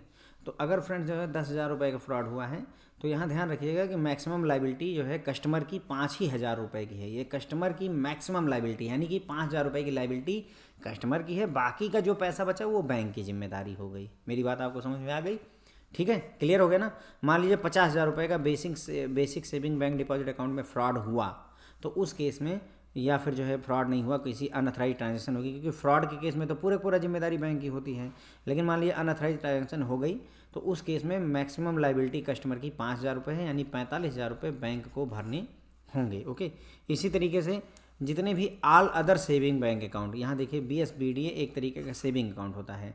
इस BSBD अकाउंट के अलावा जितने भी अदर सेविंग अकाउंट होते हैं उनमें, या प्रीपेड पेमेंट इंस्ट्रूमेंट या गिफ्ट कार्ड है उसमें, या MSME का CC account, current account, OD account है उसमें, या जो इंडिविजुअल व्यक्ति है उसका CC अकाउंट है ना, CC अकाउंट, OD अकाउंट या करंट अकाउंट है, जिसमें लेकिन एनुअल जो बैलेंस है वो या लिमिट है 25 लाख रुपए तक की है, तो 10,000 रुपये लायबिलिटी कस्टमर की होती है। किसकी? कस्टमर की लायबिलिटी सिर्फ 10,000 रुपये होती है। या क्रेडिट कार्ड जो है जिसकी लिमिट अप टू 5 लाख है, उसमें भी बैंक कस्टमर की जिम्मेदारी 10 लाख रुपए तक की होती है, सॉरी 10,000 रुपये तक की होती है। उससे ऊपर की जो है जिम्मेदारी बैंक की होती है, यानी मैक्सिमम लायबिलिटी 10,000 रुपये कस्टमर की है। या मान लीजिए, अच्छा अगर मान लीजिए जो है एक क्रेडिट कार्ड है जिसमें फ्रॉड हुआ 3,000 रुपये का, अब अगर 3,000 रुपये का फ्रॉड हुआ है तो कस्टमर की लायबिलिटी मैक्सिमम 10,000 है, तो भाई देखो 3,000 कम है तो 3,000 रुपये की लायबिलिटी कस्टमर की बनेगी। ऐसा नहीं कि उसके ऊपर 10,000 रुपये की लायबिलिटी पूरा लगा दोगे आप। ओके, तो ट्रांजेक्शन मतलब जो अनऑथराइज ट्रांजेक्शन उसका अमाउंट या 10,000 रुपये जो भी कम हो, व्हिच एवर इज लेस, उसी को ही एक्सेप्ट किया जाता है। ठीक है, तो सारे other saving account, saving bank account या प्रीपेड इंस्ट्रूमेंट हैं जो आपके पीपीआई या गिफ्ट कार्ड है, एमएसएमई का सीसीओडी अकाउंट हो या इंडिविजुअल व्यक्ति का सीसीओडी अकाउंट हो, अगर 25 लाख रुपए तक की लिमिट है, या क्रेडिट कार्ड है जिसकी 5 लाख रुपए तक की लिमिट है, इन दैट केस आपको 10,000 रुपये फ्रेंड जो है देने कस्टमर की लायबिलिटी आती है। अब अगर सीसीओडी अकाउंट है कस्टमर का, लेकिन उसमें लिमिट जो है 25 लाख से ऊपर चली गई, क्योंकि 25 लाख रुपए तक तो आपने यहाँ कवर कर दिया तो 10,000 में, लेकिन अगर 25 लाख से ऊपर चली गई तो उस केस में कस्टमर की लायबिलिटी 25,000 रुपये तक की होती है। और अगर जो है क्रेडिट कार्ड है वो 5 लाख रुपए तक की लिमिट में 10,000 रुपये है, और 5 लाख रुपए से ऊपर अगर लिमिट चली जाती है तो उस केस में भी कस्टमर की जिम्मेदारी 25,000 रुपये तक की होती है, 25K की होती है। मेरी बात आपको समझ में आ गई होगी मेरे ख्याल से ना। कोई कस्टमर इसके सीसीओडी अकाउंट में मान लीजिए जो है 10 लाख रुपए का फ्रॉड हो गया, तो इस 10 लाख रुपए में से मैक्सिमम जो जिम्मेदारी है वो 25,000 रुपये की उस कस्टमर की है, बाकी के लिए बैंक जिम्मेदार होगा। ठीक है, ये बात मैंने पहले भी आपको बताई, वही चीज़ मैं फिर से लिख रहा हूँ। अगर 3 वर्किंग डे में कस्टमर ने बता दिया बैंक को तो 0 जिम्मेदारी है उसकी, सारी की सारी जिम्मेदारी बैंक की होती है। अगर 4 से 7 वर्किंग डेज में इन्फॉर्म किया है तो टेबल 1 में जो भी डिटेल मैंने आपको बताई कि ट्रांजैक्शन जितने अमाउंट का हो, या फिर जो अमाउंट लिखी हुई है BSBDA में 5,000 रुपये है, फिर 10,000 रुपये है CCOD वगैरह में, और फिर 25,000 रुपये है। 25,000 केवल 2 केसेस में है फ्रेंड। कौन कौन से केस हैं? 5 लाख से ज़्यादा का जो है आपका क्रेडिट कार्ड की लिमिट हो, और या फिर जो है CCOD अकाउंट वगैरह और करंट अकाउंट हो किसी कस्टमर का, इंडिविजुअल कस्टमर, जिसमें 25 लाख रुपए से ज़्यादा का लिमिट हो।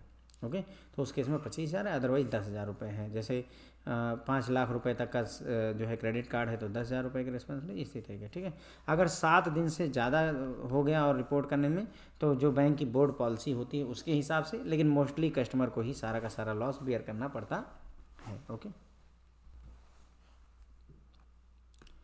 ठीक है फ्रेंड, तो ये हो गई हमारी बातचीत यहाँ पर। कस्टमर की लायबिलिटी पर मैंने आपको पूरा डिस्कशन किया, मेरे ख्याल से चीज़ें आपको समझ में आई होंगी बात क्या हो रही है। कस्टमर प्रोटेक्शन की बात कर रहे हैं तो जीरो लायबिलिटी, अगर जो है बैंक की गलती से फ्रॉड, नेग्लिजेंस या डिफिशियंसी की वजह से जो है अनऑथराइज ट्रांजेक्शन होगी तो कस्टमर की जीरो जिम्मेदारी होगी, सारा का सारा लॉस बैंक को बियर करना पड़ेगा। अगर थर्ड पार्टी ब्रीच हो गया ना, जहाँ ना तो बैंक की गलती है ना ही कस्टमर की गलती है, और उस फ्रॉड के उस मतलब ब्रीच के बारे में कस्टमर ने 3 वर्किंग डेज में इन्फॉर्म कर दिया। 3 वर्किंग डेज कब से लेते हैं? उस डे से जब बैंक ने अनऑथराइज ट्रांजेक्शन के बारे में कस्टमर को बताया। जिस डेट को कस्टमर को बताया उसके 3 वर्किंग डेज में जो इन्फॉर्म कर देता है बैंक को, तो भी उसकी जिम्मेदारी जीरो रहती है। किसकी? कस्टमर की जिम्मेदारी जीरो रहती है। लिमिटेड लायबिलिटी तब आती है जब 4 से 7 वर्किंग डेज में इन्फॉर्म करता है। अगर 7 वर्किंग डेज से ज़्यादा हो जाते हैं तो पूरी जो लॉस कस्टमर को बियर करना पड़ता है। तो अगर ट्रांजैक्शन 3 वर्किंग डेज में रिपोर्ट हो गई तो नील जिम्मेदारी है कस्टमर की। अगर जो है 7 दिन के बाद जो है बताया गया तो कस्टमर को पूरा का पूरा लॉस बियर करना पड़ेगा, यानी यहाँ बैंक पूरा का पूरा बियर करेगा विद इन 3 वर्किंग डेज, और within 7 working days as per table होगा, और आफ्टर 7 वर्किंग डेज जो है कस्टमर को ही पूरी जिम्मेदारी संभालनी पड़ेगी। ठीक है, अब यहाँ पर बात करें VSBD अकाउंट जो होता है उसमें 5,000 रुपये की मैक्सिमम लायबिलिटी होती है, जितने की अनऑथराइज ट्रांजैक्शन हो, या मैक्सिमम 5 है ना। जैसे मान लीजिए अगर जो है 60,000 रुपये की अनऑथराइज ट्रांजैक्शन हो गई तो 60,000 कम है या 5,000 कम है, तो 5,000 रुपये कम है तो whichever is less. Okay, unauthorised transaction का अमाउंट या फिर ये मैक्सिमम लायबिलिटी, दोनों में से जो मैक्सिमम हो, जो लेस हो, जो कम हो, वही लेना होता है। दूसरे शब्दों में ज़्यादा से ज़्यादा कस्टमर 5,000 रुपये बियर करेगा। चाहे 1 लाख का फ्रॉड हो गया तो 1 लाख थोड़ी ना बियर करेगा, ज़्यादा से ज़्यादा 5,000 बियर करेगा, सिंपल टर्म में। ठीक है, उसके बाद में अदर सेविंग अकाउंट यानी VSBD account, BSBD basic saving bank deposit account के अलावा जो अदर अकाउंट हैं सेविंग वाले, प्रीपेड अकाउंट है या CCOD करंट अकाउंट है MSME का, या CCOD करंट अकाउंट है किसी इंडिविजुअल व्यक्ति का जिसमें एनुअल एवरेज बैलेंस या लिमिट जो है 25 लाख की है, या क्रेडिट कार्ड है जिसकी लिमिट 5 लाख रुपए है, तो उस केस में फ्रेंड्स आपको 10,000 रुपये मैक्सिमम एक इंडिविजुअल कस्टमर बियर कर सकता है, मैक्सिमम 10,000 रुपये। अगर क्रेडिट कार्ड है जिसकी लिमिट 5 लाख रुपए से ज़्यादा है, या फिर जो है current account cash CC account या OD अकाउंट है जिसमें 25 लाख रुपए से ज़्यादा का एनुअल बैलेंस है, तो उस केस में मैक्सिमम की जिम्मेदारी मैक्सिमम कस्टमर की 25,000 रुपये की होती है, उससे ऊपर की नहीं होती है। फ्रॉड हुआ है मान लीजिए 5 लाख रुपए का, तो मैक्सिमम 25,000 रुपये ही जिम्मेदार होगा कस्टमर, बाकी के लिए जिम्मेदार नहीं होगा। समरी की बात करें, विद इन 3 वर्किंग डेज अगर बता दिया तो जीरो लाइबिलिटी होगी। अगर 7 वर्किंग डेज से ज़्यादा पर बताया तो सारी की सारी लॉस जो है कस्टमर को बियर करना पड़ेगा। अगर 4 to 7 वर्किंग डेज में इन्फॉर्म किया तो एज पर टेबल 1 जो कि अभी हमने डिस्कस करी है, ठीक है। उसके बाद में आगे बढ़ेंगे फ्रेंड्स, यहाँ पर टर्न अराउंड टाइम की बात करेंगे। TAT, turn around time full form पूछा जाता है। Turn around turn around time कितने समय में ट्रांजेक्शन, मतलब जो है वो कितने समय में कंप्लेंट रिजॉल्व हो जानी चाहिए, उसे ही टर्न अराउंड टाइम कहते हैं। तो अगर एटीएम पर आपने ट्रांजेक्शन की और वो फेल हो गई तो टर्न अराउंड टाइम उसका T+5 डेज होता है, यानी T+5 डेज में जो है पैसा आपके खाते में वापस आ जाना चाहिए। यदि ऐसा नहीं होता तो 100 रुपये पर डे की पेनाल्टी है। तो ध्यान रखें, 100 रुपये पर डे की पेनाल्टी हर जगह है। अगर पॉस मशीन पर आपने ट्रांजेक्शन की और ट्रांजेक्शन फेल हो गई तो T+5 डेज में वापस आना चाहिए। नहीं आता है तो 100 रुपये पर डे की पेनाल्टी बैंक पे करेगा। अब अगर IMPS की बात करें, इमीडिएट पेमेंट सिस्टम, या UPI यूनिफाइड पेमेंट इंटरफेस, या कार्ड टू कार्ड ट्रांसफ़र की बात करें तो T+1 डेज में इसको रिटर्न आ जाना चाहिए। अगर आप UPI पे कोई ट्रांजेक्शन करते हैं और पैसा नहीं पहुंचता है और ट्रांजेक्शन फेल कर जाती है तो T+1 डे में, यानी T वो दिन होता है जिस दिन आपने ट्रांजेक्शन की, +1 डे। जैसे मान लीजिए आपने मंडे को ट्रांजेक्शन की तो +1 डे यानी ट्यूसडे जो है उस भर में पैसा वापस आ जाना चाहिए। तो ध्यान रखेंगे, कई बार ये पूछा जाता है। ATM वाला तो खासा मशहूर है, ये बहुत पूछा जाता है। तो इसको वैसे मैंने ATM में कवर ऑलरेडी कर रखा है, बट यहाँ पर भी एक बार देख लेना ज़रूरी था। ATM के केस में अगर ट्रांजेक्शन फेल होती है तो T+5 डेज, कई जगहों पर T+5 कैलेंडर डेज भी कहा जाता है। अगर उतने दिन में नहीं आता तो 100 रुपये पर डे कंपनसेशन है। पॉस की अगर बात करें, पॉस मशीन पर आपने ट्रांजेक्शन की, फेल हो गई तो T+5 डेज में वापस आनी चाहिए, नहीं तो 100 रुपये पर डे का पेमेंट पेनल्टी लगेगी। IMPS, UPI या कार्ड टू कार्ड ट्रांसफ़र करते हैं तो T+1 डे में आ जाना चाहिए। अदरवाइज जो है 100 रुपीज़ पर डे का जो है पेनल्टी बैंक को पे करनी पड़ती है, ठीक है। तो टर्न अराउंड टाइम आपको समझ में आ गया होगा मेरे ख्याल से। ATM और पॉस का T+5 ध्यान रखेंगे, ATM और पॉस में T+5, IMPS, UPI और कार्ड टू कार्ड में T+1, और 100 रुपये पर डे का कंपनसेशन हर एक केस में है, ठीक है। आगे बढ़ेंगे फ्रेंड्स और NACH के बारे में डिस्कस करेंगे। देखिए, अगर जैसे हम बात करें ना NACH की, तो नेशनल ऑटोमेटेड क्लियरिंग हाउस होता है। NACH national automated clearing house होता है। तो इसमें क्या है कि जैसे मान लीजिए कोई एक कंपनी है जिसमें 10 लाख एम्प्लॉय काम करते हैं और हर एम्प्लॉय को हर महीने सैलरी दी जाती है, ठीक है। तो अब आप सोचिए कि 10 लाख लोगों को हर महीने अगर सैलरी देनी हो तो ये मतलब एक डिफ़िकल्ट टास्क है। तो ये रिपीटेटिव, जनवरी में भी देनी है, फरवरी में, मार्च में, फिर अप्रैल में, हर महीने देनी है। लेकिन अब 10 लाख एंट्रियाँ करना आसान नहीं होता है। इसी प्रॉब्लम को सॉल्व करने के लिए national automated clearing house NACH का कॉन्सेप्ट आता है। इसमें क्या है, जो रिपीटेटिव और रिकर्सिव ट्रांजेक्शन होती है, बार बार होने वाली ट्रांजेक्शन होती हैं, वो हैवी वॉल्यूम की बहुत ज़्यादा मात्रा में होती हैं, उनको हैंडल करने के लिए ऑटोमेशन किया जाता है, ऑटोमेटिक ट्रांजेक्शनें की जाती हैं, ओके। तो NPCI लेकर आया है। NPCI national payment corporation of India has implemented NACH national automated clearing house for bank, financial institution, corporates and government, a web-based solution to facilitate interbank high volume electronic transaction which are repetitive and periodic in nature. तो ऐसी transaction जो बार बार होती हैं, periodic nature की होती हैं, तो उनको जो है वेब बेस्ड सोल्यूशन के तौर पर NACH लेकर आया हुआ है, ताकि जैसे गवर्नमेंट को अपने लोगों को पेमेंट करनी होती है, कंपनियों को अपने लोगों को पेमेंट करनी होती है, इवन आप बैंक में काम करते हैं, अगर आप बैंक में 1 लाख एम्प्लॉय हैं आपके बैंक में, तो उन सबको पेमेंट जाती है, ओके। तो उसी प्रोसेस को NACH national automated clearing house के थ्रू ऑटोमेटिक तरीके से किया जाता है। NACH system can be use for making bulk transaction. Bulk मतलब एक साथ बहुत सारी ट्रांजेक्शन करना, टुवर्ड जैसे सब्सिडी बांटी जाए, डिविडेंड बांटा जाए, है ना, इंटरेस्ट दिया जाए, सैलरी दी जाए, पेंशन दिया जाए, and also for bulk transaction towards collection of payment pertaining to telephone का बिल कलेक्ट करना है, electricity bill, water bill, loans, investment in mutual fund, insurance premium, ये सारी चीज़ें कलेक्ट करनी है। यानी दोनों तरीके काम होता है। एक तो एक अकाउंट डेबिट होगा और बहुत से लोगों के खाते में पैसा जाएगा, जैसे पेंशन का गवर्नमेंट का अकाउंट डेबिट होगा और जितने भी पेंशनर हैं उनके खाते में पैसा जाएगा, ठीक है, इस काम में भी। और दूसरा ये भी हो सकता है जैसे लोन की किस्तें कटती हैं, तो लोन, बहुत सारे कस्टमर ने लोन ले रखा है, उन सब के खाते से पैसे उठ करके बैंक के खाते में एक पर्टिकुलर अकाउंट में आते हैं। तो ये भी काम जो है NACH के थ्रू होता है, ठीक है। इसे NACH जो है क्रेडिट कहते हैं और एक को NACH डेबिट कहते हैं। अभी हम देख लेंगे। मिनिमम जो है कोई लिमिट नहीं है अमाउंट की, मैक्सिमम की कोई यहाँ पर लिमिट नहीं है। NACH डेबिट का मतलब होता है जब बहुत सारे अकाउंट जो है डेबिट होते हैं और एक अकाउंट क्रेडिट होता है तो उसे NACH डेबिट कहते हैं। जैसे NACH डेबिट, एक अकाउंट, बहुत सारे अकाउंट डेबिट हुए और एक अकाउंट क्रेडिट हुआ है ना। ये जो लोन की किस्तें हैं सारे, मान लीजिए 10 लाख कस्टमर को आपने लोन दे रखा है तो 10 लाख कस्टमर के खाते डेबिट हुए और एक खाता क्रेडिट हुआ, तो इसे जो है NACH डेबिट कहते हैं। ओके, जो ज़्यादा बार होता है वही कहते हैं, ध्यान रखिएगा। जो ज़्यादा नंबर ऑफ़ अकाउंट डेबिट हो रहे हैं तो मतलब NACH डेबिट है। अगर नंबर ऑफ़ अकाउंट क्रेडिट हो रहे हैं, बहुत सारे अकाउंट क्रेडिट हो रहे हैं तो उसे NACH क्रेडिट कहा जाता है। अब NACH डेबिट का जो एग्जांपल है, EMI की पेमेंट, यूटिलिटी बिल जैसे पोस्ट पेड बिल, इलेक्ट्रिसिटी का बिल। जैसे इलेक्ट्रिसिटी का बिल, अब मान लीजिए 1 करोड़ उपभोक्ता हैं, 1 करोड़ कस्टमर हैं, तो उनके खाते से पैसे डिडक्ट हो करके इलेक्ट्रिसिटी डिपार्टमेंट के खाते में जमा हो जाते हैं। ठीक है, तो ये आपका NACH डेबिट का एग्जांपल हो गया। बहुत सारे अकाउंट डेबिट हो रहे हैं इसलिए NACH डेबिट कहते हैं।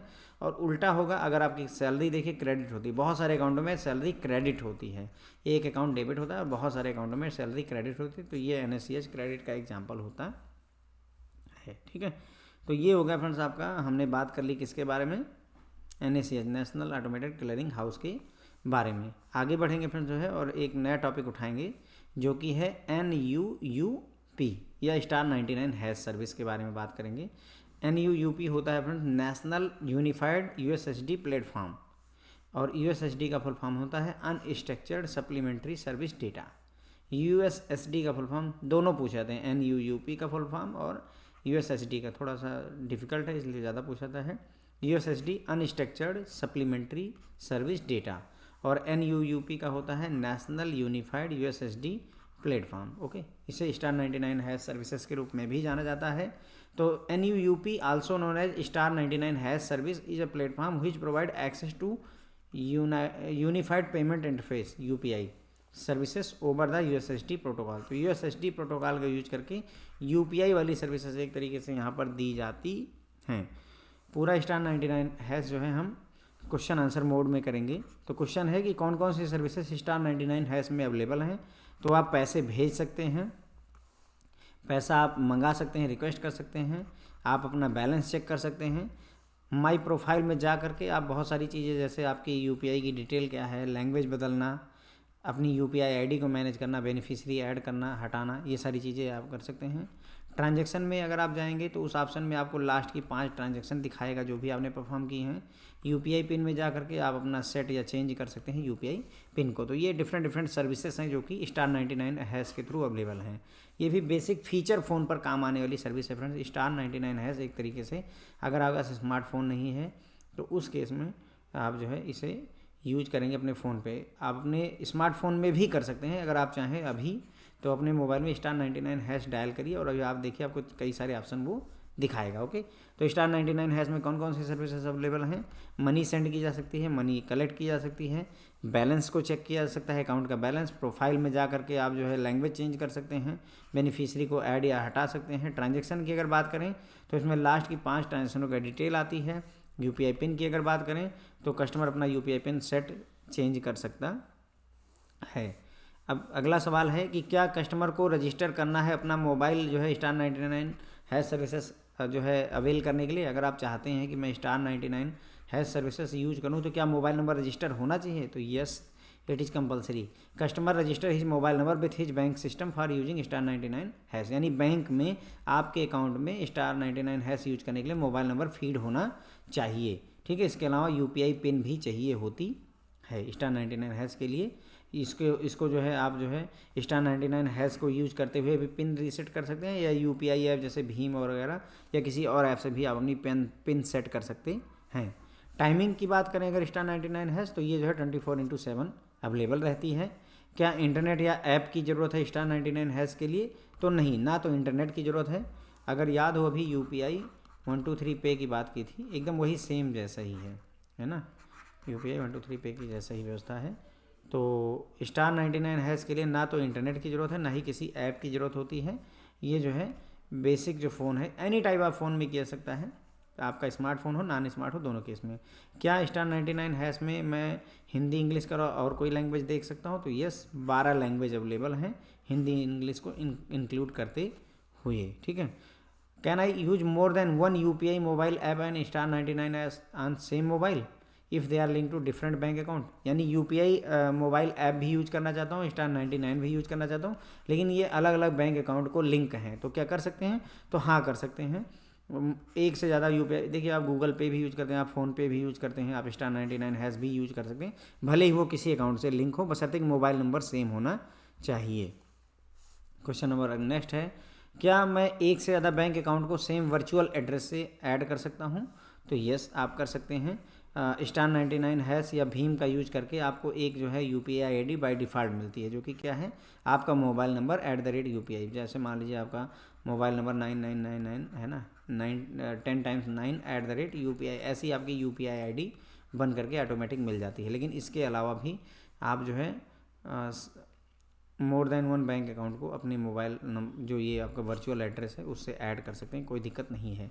यानी जैसे मान लीजिए जो है मेरा जो UPI ID है 9494787882 @YBL है ना, मेरी जो UPI ID है वो ये है, ठीक है। अब इस UPI ID में ऐसा नहीं कि सिर्फ एक ही अकाउंट लिंक है, इस UPI ID से मैंने 3 अकाउंट लिंक कर रखे हैं, ठीक है, तो ये पॉसिबल होता है। What is the limit for fund transfer *99# में? तो इस समय जो है *99# में पर ट्रांजेक्शन की लिमिट 5000 रुपये होती है, ठीक है। तो ये जो है हमने पूरी डिटेल में डिस्कशन किया यहाँ पर, देखिए, ठीक है फ्रेंड। तो *99# बेसिकली नीड इसकी क्यों जो है, तो जो नॉर्मल फ़ोन होते हैं अगर उसमें आपको पेमेंट करनी है तो उसी के लिए *99# ऐप आया हुआ था। सैमसंग गुरु या नोकिया के जो छोटे फ़ोन होते हैं उनके लिए ही बेसिकली आया था, ठीक है। तो NUUP का full form national unified USSD platform होता है, और USSD का full form unstructured supplementary service data होता है। इसे *99# के नाम से भी जाना जाता है, ठीक है। उसके बाद में कौन कौन सी सर्विसेज हैं *99# में? पैसा भेजा जा सकता है, पैसा रिसीव किया जा सकता है, बैलेंस को, अकाउंट बैलेंस को चेक किया जा सकता है, प्रोफाइल में जा करके आप अपनी लैंग्वेज बदल सकते हैं, UPI की डिटेल देख सकते हैं, बेनिफिशियरी ऐड कर सकते हैं, ट्रांजैक्शन मेनू में जा करके आप अपनी लास्ट की 5 ट्रांजैक्शन के बारे में जान सकते हैं, UPI पिन में जा करके आप जो है अपनी UPI पिन चेंज या सेट कर सकते हैं, ठीक है। अब *99# सर्विसेज को है अवेल करने के लिए, यूज करने के लिए आपको अपना मोबाइल नंबर रजिस्टर करना ज़रूरी होता है। तो यस, इसके लिए आपको ज़रूरी होता है कि आप इसको रजिस्टर करके रखें। टाइमिंग क्या है *99# सर्विसेज की? तो 24/7 अवेलेबल है। क्या *99# सर्विसेज के लिए इंटरनेट या ऐप की ज़रूरत है? तो नहीं, दोनों की ज़रूरत नहीं होती है। क्या *99# में हिंदी इंग्लिश के अलावा और भी लैंग्वेज अवेलेबल हैं? तो टोटल 12 लैंग्वेज हैं इंक्लूडिंग हिंदी एंड इंग्लिश, ठीक है। और क्या एक से ज़्यादा मोबाइल UPI ऐप और *99# को एक साथ यूज किया सकता है? तो यस, एक साथ। ये भी क्वेश्चन पूछा गया कि एक व्यक्ति अपने मोबाइल में कितने UPI ऐप एक साथ रख सकता है? तो कोई लिमिट नहीं है फ्रेंड्स, ओके। आप गूगल पे भी यूज़ करते हो, आप फ़ोन पे भी यूज़ करते हो, आप अमेजन पे भी, आप पेटीएम, ये सब यूज करते रहते हैं, देखते ही होंगे, आप भीम भी यूज करते हैं, सब यूज हो सकता है, ठीक है। तो कोई लिमिट नहीं है। उसके बाद में क्या मैं एक से ज़्यादा सेम वर्चुअल एड्रेस पर एक से ज़्यादा अकाउंट को लिंक किया जा सकता है? तो yes, it is possible, okay. एक ही वर्चुअल एड्रेस पर एक से ज़्यादा मोबाइल नंबर बैंक अकाउंट को आप लिंक कर सकते हैं, कोई इशू नहीं। बस उसमें क्या कॉन्सेप्ट होता है, एक प्राइमरी बनाने का कॉन्सेप्ट होता है। जिस समय जिसको आप प्राइमरी बना देंगे वही बेसिकली यूज होता है। या फिर जो है आपको ऑप्शन आता है जब आप पेमेंट करने लगते हैं तो वहाँ पर सेलेक्ट करने का ऑप्शन आता है कौन से अकाउंट से आप पेमेंट करना चाहते हैं। लिमिट की अगर हम बात करें *99# की, तो पर ट्रांजेक्शन 5000 रुपये की लिमिट होती है *99# में, ओके।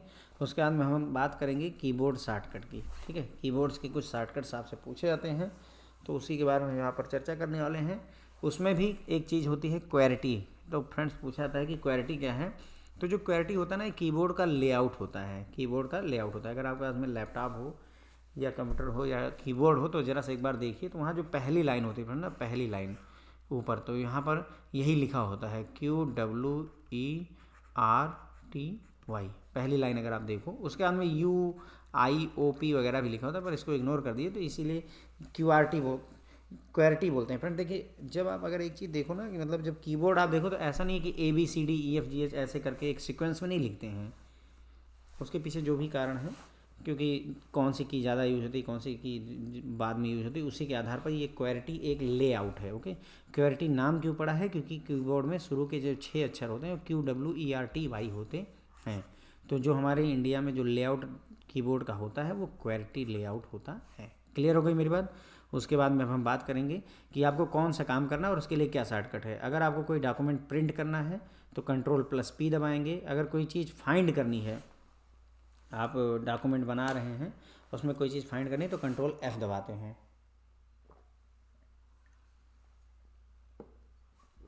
ठीक है, उसके बाद में अगर आपको रिप्लेस करना है तो Ctrl+H दबाते हैं। अगर पूरे सारी चीज़ों को सेलेक्ट करना है, सेलेक्ट ऑल करना है तो Ctrl+A करेंगे। अगर सेव करना है डॉक्यूमेंट को तो Ctrl+S बार सेव करेंगे। अगर डॉक्यूमेंट को ओपन करना है तो Ctrl+O करेंगे। कॉपी करना है कोई चीज़ Ctrl+C करेंगे। अगर कट करना है तो Ctrl+X करेंगे। कॉपी और कट में क्या डिफरेंस होता है? जैसे यहाँ पर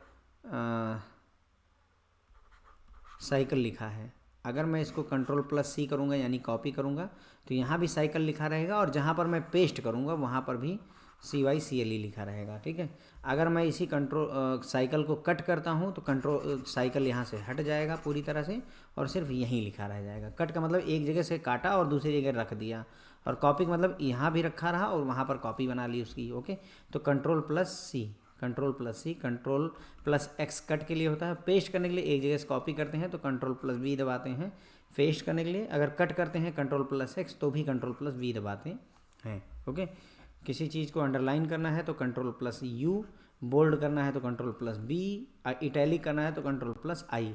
U यही अंडरलाइन वाला है, B यही बोल्ड वाला है, इटैलिक वाला I होता है। ओके, तो ये हो गए। कैंसिल करना है किसी प्रोसेस को तो ESC की दबाते हैं, स्केप की दबाते हैं।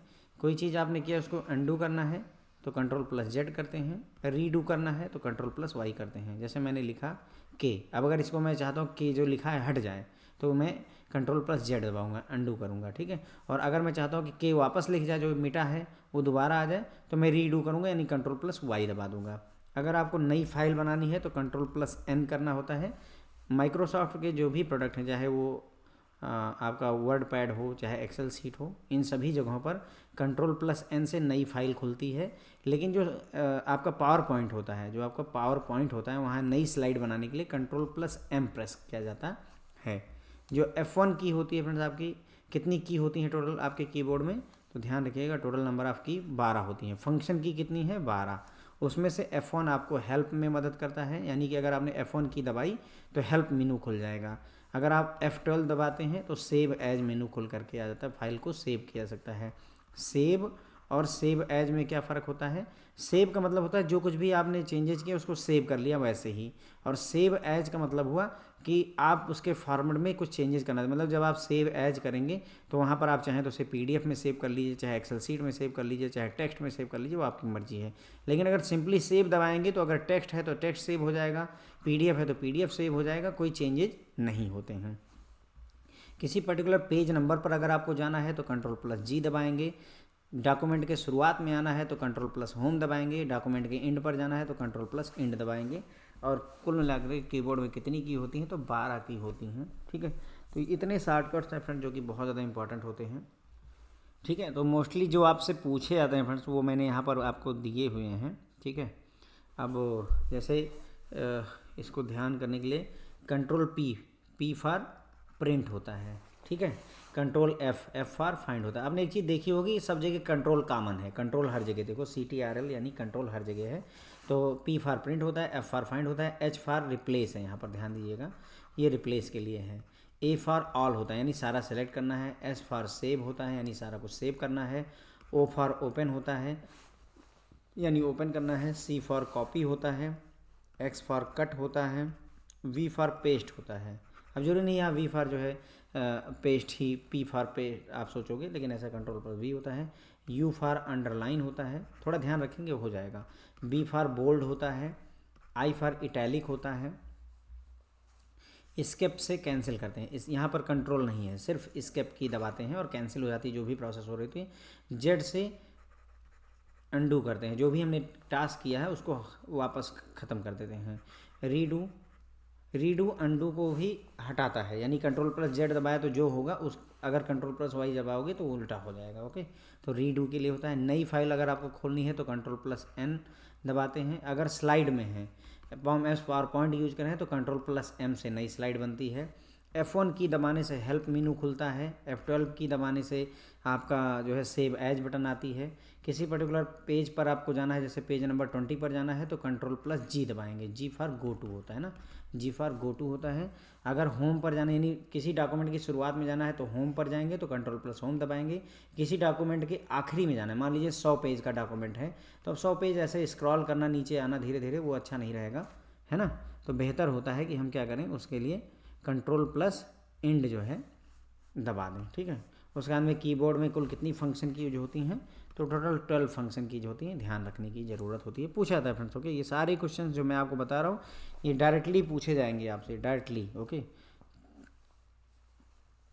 कंप्यूटर टर्मिनोलॉजी की थोड़ी सी बात कर लेते हैं। लैन का मतलब होता है local area network. It is a network with in same building, तो अगर सेम बिल्डिंग में कोई नेटवर्क है तो उसे लैन कहेंगे। वैन होता है wide area network. It is a network which covers entire country, पूरे देश को कवर करने के लिए जो नेटवर्क यूज होगा वो वैन होगा। या फिर इसी को वैन is a network which is use for interconnecting computers at different geographical location. Different geographical location पर अगर कंप्यूटर हैं तो उनको आपस में कनेक्ट करने के लिए वैन का यूज, वाइड एरिया नेटवर्क का यूज किया जाता है। इनक्रिप्शन क्या होता है फ्रेंड्स? इनक्रिप्शन एक ऐसी प्रोसेस होती है जिसके थ्रू डेटा को कोड फॉर्म में चेंज किया जाता है। यानी मैंने लिखा है अशोक, ठीक है, अब इसी अशोक कोड को, रीजनिंग वगैरह आपने पढ़ी होगी ना, XTYZ5 ऐसे अगर मैंने कोड में कन्वर्ट कर दिया तो ये इनक्रिप्शन हो गया। और इसी को उल्टा कोड को नॉर्मल फॉर्म में चेंज करना डिक्रिप्शन कहलाता है। फायरवॉल क्या होती है? फायरवॉल जो है एक सॉफ्टवेयर प्रोग्राम होता है जो कि अनऑथराइज एक्सेस, ऑनलाइन डेटा का अनऑथराइज एक्सेस रोकता है। ठीक है, तो जो डेटा है उसको कोई एक्सेस ना कर पाए उसी के लिए एक फायरवॉल बनी होती है, अनऑथराइज एक्सेस से रोकने के लिए।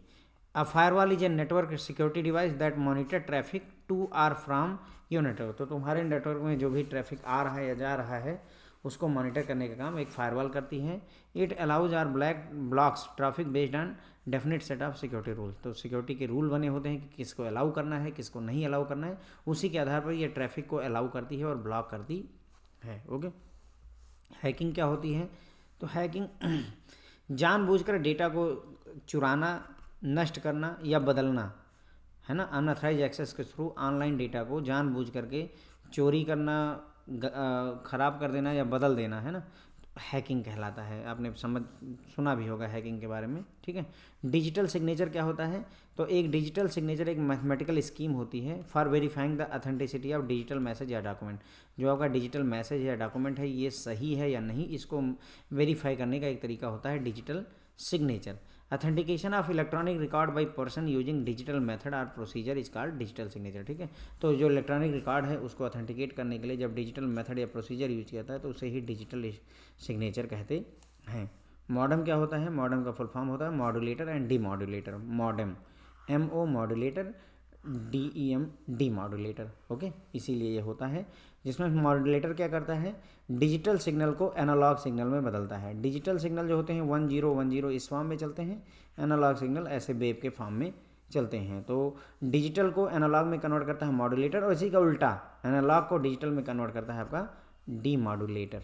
ओके, छोटी छोटी बातें हैं फ्रेंड्स, आपको MCQ में पूछे जाते हैं, थोड़ी थोड़ी बातें हैं लेकिन ध्यान रखने की जरूरत है। हाफ डुप्लेक्स की बात करेंगे तो in a communication channel where both the systems can communicate with each other but not simultaneously, तो एक ऐसा कम्युनिकेशन चैनल जिसमें दो लोग हैं, मान लीजिए ये 2 लोग हैं, एक दूसरे से बात तो कर सकते हैं लेकिन एक समय पर सिर्फ एक ही व्यक्ति जो है बात कर सकता है, तो उसे हाफ डुप्लेक्स कहते हैं। फुल डुप्लेक्स का क्या मतलब होता है? दोनों व्यक्ति एक साथ में एक दूसरे से बात कर सकते हैं। देखिए, जैसे एग्जांपल के लिए समझेंगे तो अच्छा समझ में आएगा। हाफ डुप्लेक्स मतलब वाकी टाकी होता है। वाकी टाकी आपने फिल्मों में देखा होगा, एक बटन दबाते हैं, उसके बाद में hello tango charlie, hello check ऐसे करके बोलते हैं। तो उसमें क्या है कि एक समय पे एक व्यक्ति बोलेगा तो दूसरा व्यक्ति सुनेगा, फिर जब ये दूसरा व्यक्ति बोलेगा तब ये पहला व्यक्ति सुनेगा, इसी तरीके से। यानी एक समय पे दोनों बोलेंगे तो दोनों की आवाज़ें सुनाई नहीं देंगी, वो उसी में आपस में ख़त्म हो जाती हैं। तो ये हो गया हाफ डुप्लेक्स। फुल डुप्लेक्स क्या है? फुल डुप्लेक्स का मतलब हुआ कि जैसे आपका मोबाइल फ़ोन है, आप भी बोल रहे हो और सामने वाला भी बोल रहा है, आपकी बात आपको सुनाई दे रही, जो आप बोल रहे हो दूसरे को सुनाई दे रहा है, जो दूसरा बोल रहा है आपको सुनाई दे रहा है। भले ही अगर दोनों लोग बोलेंगे तो समझ में नहीं आता है। तो होता क्या है कि नॉर्मली हम क्या करते हैं, हम में से कोई एक रुक जाता है ताकि दूसरा बोले हम सुने, है ना। लेकिन ऐसा पॉसिबल है कि आप अगर चाहो तो दोनों लोग बोलते रहो। कई बार गुस्सा होते हैं लोग, लड़ाई करते हैं, तो ये पार्टी भी बोलती रहती है और बी पार्टी भी बोलती रहती है, चिल्लाते रहते हैं दोनों एक दूसरे को, ना इनकी बात इनको सुना जाती है, इनकी बात इनको सुना जाती है, but that is full duplex. Okay, तो फुल डुप्लेक्स ऐसे समझ लीजिए, ये रेलवे लाइन है, इधर से भी ट्रेन आ जा रही है और इधर से भी ट्रेन आ जा रही है, तो ये आपका फुल डुप्लेक्स है। दो पटरियाँ हैं, इधर से इधर की तरफ जा रही है, इधर से इधर की तरफ आ रही है, दो पटरी होने की वजह से। हाफ डुप्लेक्स क्या है? दो पटरियाँ तो हैं, लेकिन या तो ये पटरी जो है चलेगी एक समय पे, या तो ये पटरी एक समय पे चलेगी। दोनों पटरियों पर एक साथ पॉसिबल नहीं है, क्योंकि आगे जा कर के मान लीजिए एक ही पटरी हो जा रही है। यहाँ दो पटरी तो हैं, यहाँ आगे एक ही पटरी है, तो या तो ट्रेन यहाँ से आएगी इधर से होते हुए इधर चली जाएगी, या तो ट्रेन इधर से आएगी इधर से होते हुए इधर चली जाएगी, अदरवाइज एक्सीडेंट हो जाएगा। तो ये हाफ डुप्लेक्स हो गया फ्रेंड्स। ओके, तो ये हमने जो है कुछ जो है इम्पॉर्टेंट जो है कंप्यूटर टर्मिनोलॉजी समझी। फ्रेंड, जो चीज़ समझ में नहीं आएगी उसको एक बार वीडियो ना दोबारा आप देखोगे तो समझ में आ जाएगी। फिर भी मेरी कोशिश ये रहती है कि एक बार तो मैं रिवीजन करवा ही देता हूँ आपका, ठीक है। लैन होता है local area network, full form पूछा जाता है। सेम बिल्डिंग में अगर कोई नेटवर्क चाहता है तो उसे लैन कहेंगे। जैसे आपका घर है, उसमें अगर नेटवर्क की सप्लाई की गई है इंटरनेट की, तो उसे लैन कहेंगे। वैन वाइड एरिया नेटवर्क होता है पूरी की पूरी कंट्री को, या डिफरेंट डिफरेंट जियोग्राफिकल, जैसे यूएस में भी नेटवर्क है, वही इंडिया में भी है, वही ईरान में भी है, तो ऐसे को वैन कहते हैं। ओके, इनक्रिप्शन होता है डेटा को कोड फॉर्म में चेंज करना इनक्रिप्शन कहलाता है, और कोड फॉर्म को डेटा में चेंज करना डिक्रिप्शन कहलाता है। फायरवॉल एक सॉफ्टवेयर होता है जो कि अनऑथराइज एक्सेस को रोकता है। तो ये एक तरीके से ट्रैफिक को मॉनिटर करता है। अगर ये बहुत ज़्यादा आपने आईटी वगैरह या फिर जो है बीटेक वगैरह का रखा तो ये बात आपको ज़्यादा समझ में आएगी। अदरवाइज नॉर्मल लैंग्वेज में ऐसे समझ लीजिए कि ये एक तरीके की दीवार होती है, इधर जो है आपका सारा डेटा रखा हुआ है। ये दीवार ये बात डिसाइड करती है कि कौन अंदर घुसेगा और कौन अंदर नहीं घुसेगा, है ना। घर का सदस्य है अंदर जाएगा, घर का सदस्य नहीं, मना करना है। तो एक तरीके से फायरवॉल बिल्कुल इसी मेथड पर ही काम करती है। यहाँ नियम बने होते हैं, घर के बाहर जो गेट कीपर है, जो चौकीदार है, उसको समझाया गया है कि किसको अलाउ करना है किसको नहीं अलाउ करना है। तो फायरवॉल बिल्कुल उसी तरीके से काम करती है। हैकिंग, किसी दूसरे का डेटा चुरा लेना, जानबूझकर चुरा लेना, उसको नष्ट कर देना या उसको बदल देना, जो है अनऑथराइज एक्सेस करना ऑनलाइन डेटा का हैकिंग कहलाता है। डिजिटल सिग्नेचर वो मेथड है जिसके थ्रू हम जो है डिजिटल मैसेज या डॉक्यूमेंट को ऑनलाइन वेरीफाई करते हैं, उसकी अथेंटिसिटी असली है या नहीं, इसको वेरीफाई करने के लिए डिजिटल सिग्नेचर का यूज करते हैं। मॉडेम होता है modulator and D modulator. Okay, modulator digital signal को एनालॉग में बदलता है और डी मॉड्यूलेटर जस्ट उल्टा एनालॉग को डिजिटल में बदलता है। हाफ डुप्लेक्स वो कम्युनिकेशन चैनल है जिसमें दोनों पार्टी एक दूसरे से बात तो कर सकती हैं लेकिन एक साथ नहीं कर सकती। हाफ डुप्लेक्स हो गया, इसका एग्जांपल वॉकी टॉकी होता है। फुल डुप्लेक्स वो होता है जिसमें जो है दोनों पार्टियां एक दूसरे के साथ में साइमल्टेनियसली एक साथ में बात कर सकें, वो फुल डुप्लेक्स होता है, जैसे आपका मोबाइल फ़ोन, ठीक है। अब कई बार ये भी आपसे छोटी छोटी बातें पूछी जाती हैं, इनमें से कौन सी इनपुट डिवाइस नहीं है। अब इसमें उठा करके मॉनिटर यहाँ रख देंगे, तो कीबोर्ड, माउस, स्कैनर और जॉयस्टिक। फ्रेंड्स, ये सारे आपके क्या हैं, इनपुट डिवाइसेस हैं। इसके थ्रू कंप्यूटर के में इनपुट डाला जाता है। ओके, तो इसी में मॉनिटर अगर उठा कर रख देंगे तो monitor is not a input device. ऐसे ऑप्शन पूछते हैं कि which of the following is not a input device, keyboard, mouse, scanner और उसके बाद में मॉनिटर। तो आप ध्यान रखेंगे, इनपुट डिवाइसेस कीबोर्ड हो गई, माउस हो गई, स्कैनर, बड़ा ध्यान करके जाइएगा, scanner is a input device, ध्यान करके जाइएगा। स्कैनर और प्रिंटर कंफ्यूज होते हैं लोग, इसीलिए पूछा भी जाता है। स्कैनर एक इनपुट डिवाइस है और प्रिंटर एक आउटपुट डिवाइस है। प्रिंटर से प्रिंट आउट निकलता है जो कि आपको बाहर मिलता है, तो आउटपुट डिवाइस है। स्कैनर से जो भी डॉक्यूमेंट है उसको स्कैन करके आप इन करते हैं, कंप्यूटर के अंदर रखते हैं, इसलिए ये इनपुट डिवाइस है। जॉयस्टिक एक तरीके के खेलने की चीज़, मतलब जो है जब गेम वगैरह खेला जाता है तो वहाँ काम आता है, ठीक है। तो ये इनपुट डिवाइस है। आउटपुट में मॉनिटर और प्रिंटर हो गए। ऑपरेटिंग सिस्टम की बात करें, कई बार ये पूछा था इनमें से कौन सा ऑपरेटिंग सिस्टम नहीं है, तो जैसे iOS वगैरह लिख दिया जाएगा यहाँ, तो iOS जो है इसका मतलब जो है विंडोज़ का ऑपरेटिंग सिस्टम नहीं है, या फिर जो है कंप्यूटर का ऑपरेटिंग सिस्टम नहीं, बल्कि ये किसका ऑपरेटिंग सिस्टम है, ये मोबाइल डिवाइसेस का। मोबाइल डिवाइसेस में ऑपरेटिंग सिस्टम आपका दो ही मेनली हैं, एंड्रॉयड और iOS, है ना, एंड्रॉयड और iOS, ठीक है। तो ऑपरेटिंग सिस्टम यूनिक्स है, लाइनक्स है, विंडो एक्सपी है, विंडो 7 है, विंडो 10 है, विंडो 11 है, ये सारे ऑपरेटिंग सिस्टम होते हैं, ध्यान रखेंगे। Unix, Linux, window XP, window 7, window 10, window 11, ये सारे ऑपरेटिंग सिस्टम है। विंडो विस्टा भी आया था बीच में, VISTA, ठीक है। तो ये सारे आपके ऑपरेटिंग सिस्टम है। इसके अलावा अगर कोई चीज़ रखी जाती है तो उसको थोड़ा सावधानी से समझें, वो ऑपरेटिंग सिस्टम नहीं होगा। वेब ब्राउज़र की बात करते हैं, जिसमें आप जो है गूगल वगैरह खोलते हैं। तो वेब ब्राउज़र कौन कौन से हैं? गूगल क्रोम वेब ब्राउज़र है, सफारी वेब ब्राउज़र है, सफारी जो है आईफोन वालों का वेब ब्राउज़र है, फायरफॉक्स वेब ब्राउज़र है, ओपेरा, यहाँ पर एक मैक भी लिख लीजिएगा, है ना, मैक, ये भी एक ऑपरेटिंग सिस्टम है, मैकबुक वगैरह आती हैं, है ना। उसके बाद में इंटरनेट एक्सप्लोरर, और नया आया है माइक्रोसॉफ्ट एज, माइक्रोसॉफ्ट एज भी एक वेब ब्राउज़र है, ओके। तो Google Chrome, Firefox, safari, opera, internet explorer, Microsoft Edge, ये सभी वेब ब्राउज़र हैं, ओके। तो ये इतना हमने इनपुट डिवाइसेस, ठीक है। तो इनपुट डिवाइसेस कौन कौन सी हैं? कीबोर्ड है, माउस है, स्कैनर है और जॉयस्टिक है। आउटपुट डिवाइसेस कौन कौन सी हैं? मॉनिटर है और प्रिंटर है। ऑपरेटिंग सिस्टम कौन कौन से हैं? यूनिक्स ऑपरेटिंग सिस्टम है, लाइनक्स ऑपरेटिंग सिस्टम है, बाकी सारे विंडो ही आते हैं, विंडो एक्सपी, ये सब वर्जन है फ्रेंड्स। एक्सपी पहले आता था, फिर विंडो 7 लाए हैं, फिर विंडो 10 लाए हैं, विंडो 11 लाए, सब विंडो ही हैं। ये सारे ऑपरेटिंग सिस्टम होते हैं। कंप्यूटर को चलाने के लिए मेन जो चीज़ होती है वो ऑपरेटिंग सिस्टम ही होती है, सॉफ्टवेयर के तौर पर। इन्हें एप्लीकेशन सॉफ्टवेयर भी कहा जाता है फ्रेंड्स, ओके। क्या बोलते हैं इन्हें? Application software. कई बार ये पूछते हैं कि विंडो ऑपरेटिंग सिस्टम एक एप्लीकेशन सॉफ्टवेयर है या नहीं, तो एप्लीकेशन सॉफ्टवेयर है।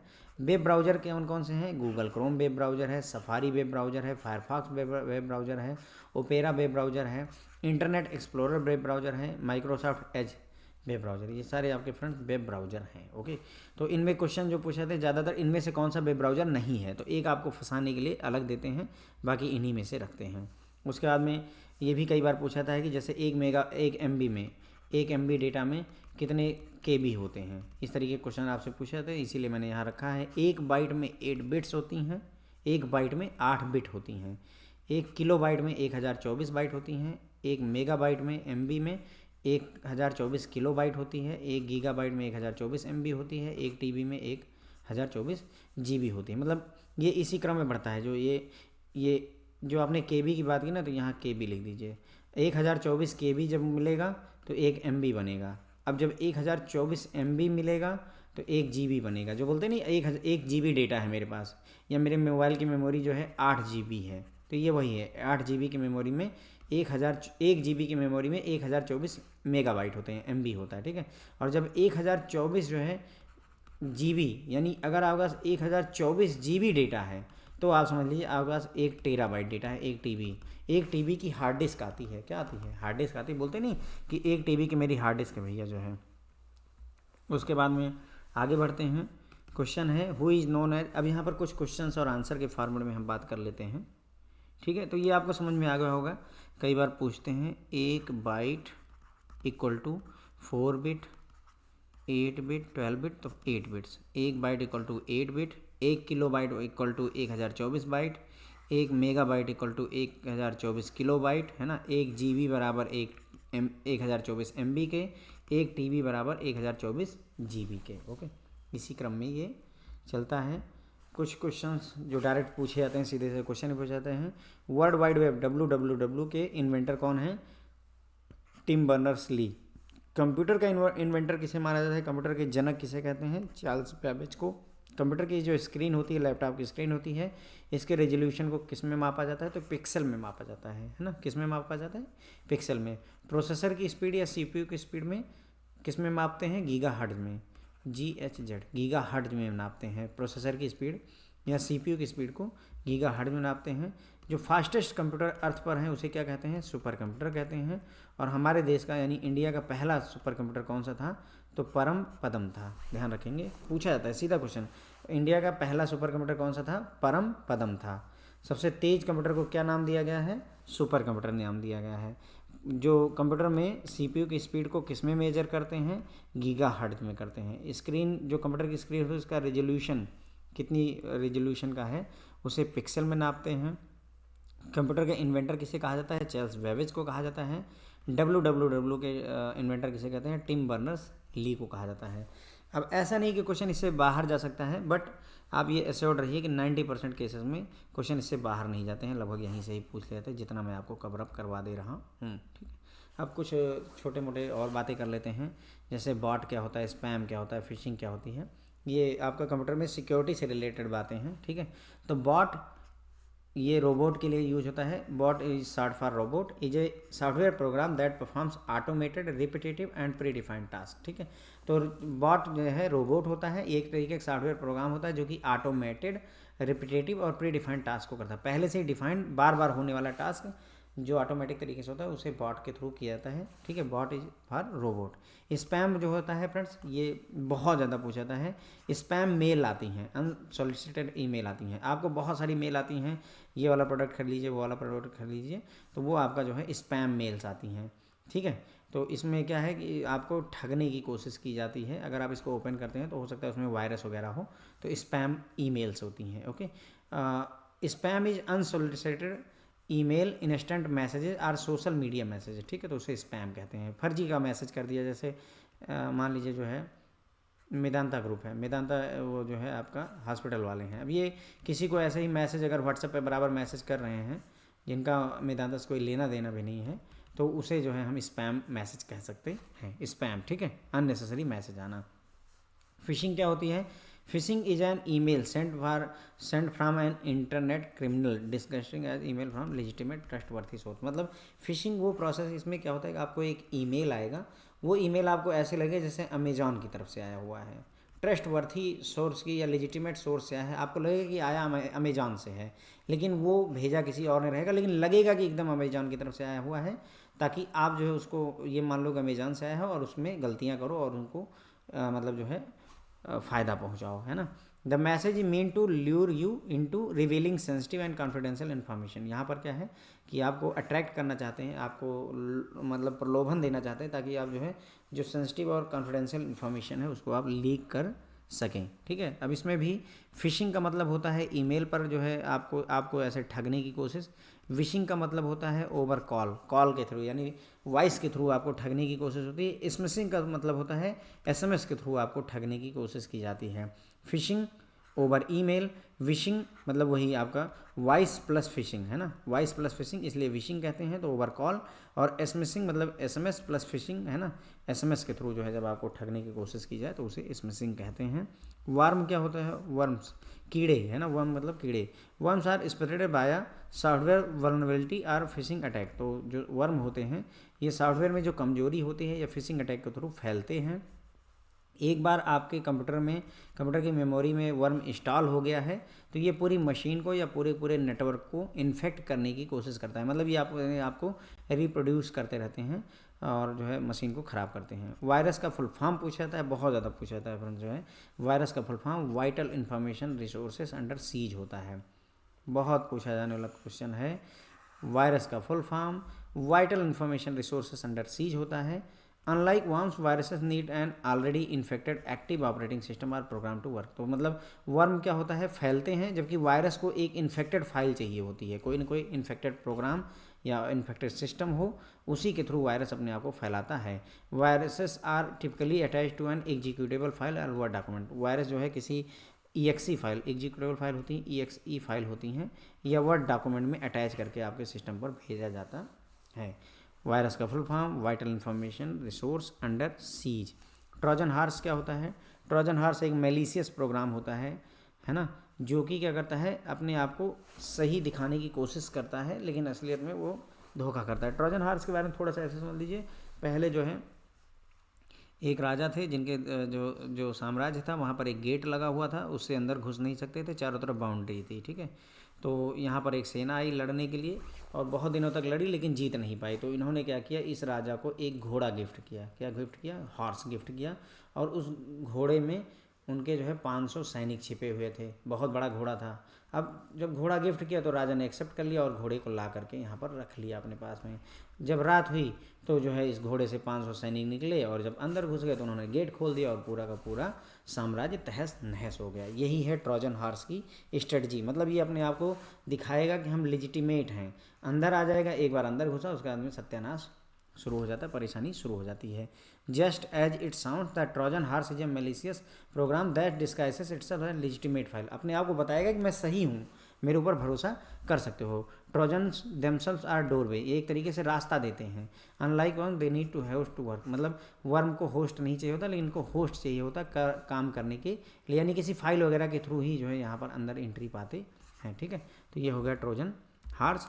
रैंसम वेयर की अगर हम बात करें तो क्या होता है कि जो आपकी मान लीजिए कोई एक फाइल है जिसमें बहुत सारा डेटा है, तो ये क्या करेगा, इसको जो है सीज कर देगा और बोलेगा कि जो है भाई पैसा दो तभी ये फाइल आपको खोलने को मैं दूंगा। ओके, तो ransomware denies or restrict access to its own file, तो डिनाई कर देता है, मना कर देता है, रिस्ट्रिक्ट कर देता है अपनी खुद की फाइलों को एक्सेस करना।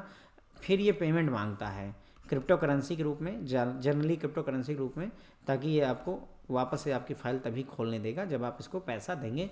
रैंसम मतलब होता है एक तरीके से फिरौती। ओके, फिरौती। स्पाईवेयर क्या होते हैं? स्पाईवेयर वो सॉफ्टवेयर होते हैं जो आपकी ऑनलाइन एक्टिविटी को, आपके पर्सनल डेटा को चुराने का काम करते हैं। जैसे आपका यूजर नेम, पासवर्ड, आप क्या सर्च करते हो, सर्फिंग करते हो, उसके बारे में डेटा कलेक्ट करते हैं, स्पाईवेयर होते हैं। फिर एक लास्ट टॉपिक हम पढ़ेंगे फ्रेंड, टोपोलॉजी, लेकिन उसके पहले एक बार जो है वॉक थ्रू करते हैं इस पूरे सिस्टम को। ओके,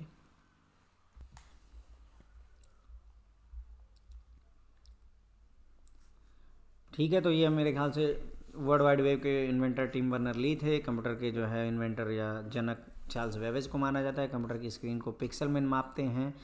प्रोसेसर की स्पीड या सीपीयू की स्पीड को गीगाहर्ट्ज़ में नापते हैं। फास्टेस्ट कंप्यूटर को जो है सुपर कंप्यूटर कहते हैं। भारत का पहला सुपर कंप्यूटर पदम के नाम से जाना जाता है। फिर हमने बात की बॉट के बारे में। बॉट एक तरीके से रोबोट का शॉर्ट फॉर्म होता है। ये ऑटोमेटेड और रिपीटेटिव टास्क को करने के लिए बनाए जाते हैं।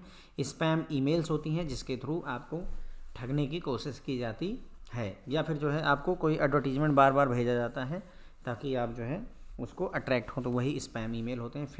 फिशिंग में आपको एक ईमेल आती है जिसमें जो है वो बताता है कि हम जो है मतलब मेरा ये जो ईमेल आई है अमेज़ॉन से आई है, या ईमेल जो है इनकम टैक्स डिपार्टमेंट से आई है, लेकिन इनकम टैक्स डिपार्टमेंट से नहीं होती है, लेकिन वो आपको बताता है कि मैं जेन्युइन हूँ, एकदम ओरिजिनल हूँ। ठीक है, उसके चक्कर में आप उसके लिंक वगैरह पे क्लिक करते हैं और अपनी सेंसिटिव इन्फॉर्मेशन को उसको शेयर कर देते हैं।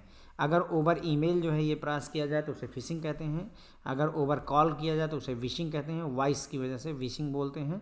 और अगर एसएमएस के थ्रू ये अटैम्प्ट किया जाए तो उसे एसएमसिंग कहते हैं। वर्म यानी कि जो है कीड़े होते हैं, तो वर्म क्या होते हैं? सॉफ्टवेयर की कमजोरी की वजह से या फिशिंग अटैक की वजह से बढ़ते हैं। एक बार ये आपके कंप्यूटर की मेमोरी में इंस्टॉल हो गए तो ये जो है पूरी मशीन को या पूरे नेटवर्क को इन्फेक्ट करने की कोशिश करते हैं। वायरस का फुल फॉर्म पूछा जाता है, vital information resources under seize होता है। तो इसके लिए जो है वायरस को एक इन्फेक्टेड फाइल चाहिए होती है, इन्फेक्टेड प्रोग्राम चाहिए होता है। ये जनरली एग्जीक्यूटेबल फाइल्स या वर्ड डॉक्यूमेंट में अटैच होकर के आते हैं। ट्रोजन हॉर्स की पूरी मैंने कहानी बताई कि एक मलिशियस प्रोग्राम होता है जो कि अपने आप को लेजिटिमेट बताता है, मतलब ये शरारती प्रोग्राम है एक तरीके से कह लीजिए, लेकिन अपने आप को ये जेन्युइन दिखाता है कि मैं एकदम सही हूँ, और ये एक तरीके से रास्ता बना देता है दूसरों को अंदर में एंट्री करने के लिए। रैंसमवेयर वो होते हैं जो आपकी किसी फाइल को जो है, जो आपकी खुद की फाइल है, उसका एक्सेस या तो मना कर देते हैं या रिस्ट्रिक्ट कर देते हैं। अब उसका अगर आपको एक्सेस चाहिए तो आपसे पेमेंट मांगते हैं, रैंसम मांगते हैं, यानी कि फिरौती मांगते हैं। ये पेमेंट जो है जनरली क्रिप्टो करेंसीज के रूप में मांगते हैं।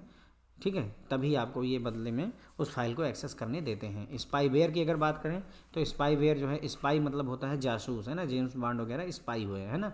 तो स्पाईवेयर जो होते हैं वो आपकी ऑनलाइन एक्टिविटी को रिकॉर्ड करते हैं, आपका यूजर नेम, पासवर्ड, ये सब चीज़ें चुराने की कोशिश करते हैं, वही स्पाईवेयर होते हैं। ठीक है, अब हम ये लास्ट टॉपिक लेंगे फ्रेंड जो कि टोपोलॉजी है।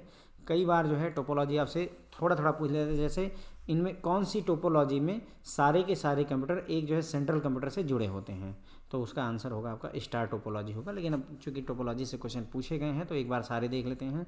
पॉइंट टू पॉइंट टोपोलॉजी में एक कंप्यूटर दूसरे से जुड़ा हुआ है। बस टोपोलॉजी में एक जो है एक केबल होती है मेन, उसमें जो है सारे जुड़े होते हैं, यानी एक तरीके से बस जा रही है और सब सवारियां उतरती हुई जा रही हैं।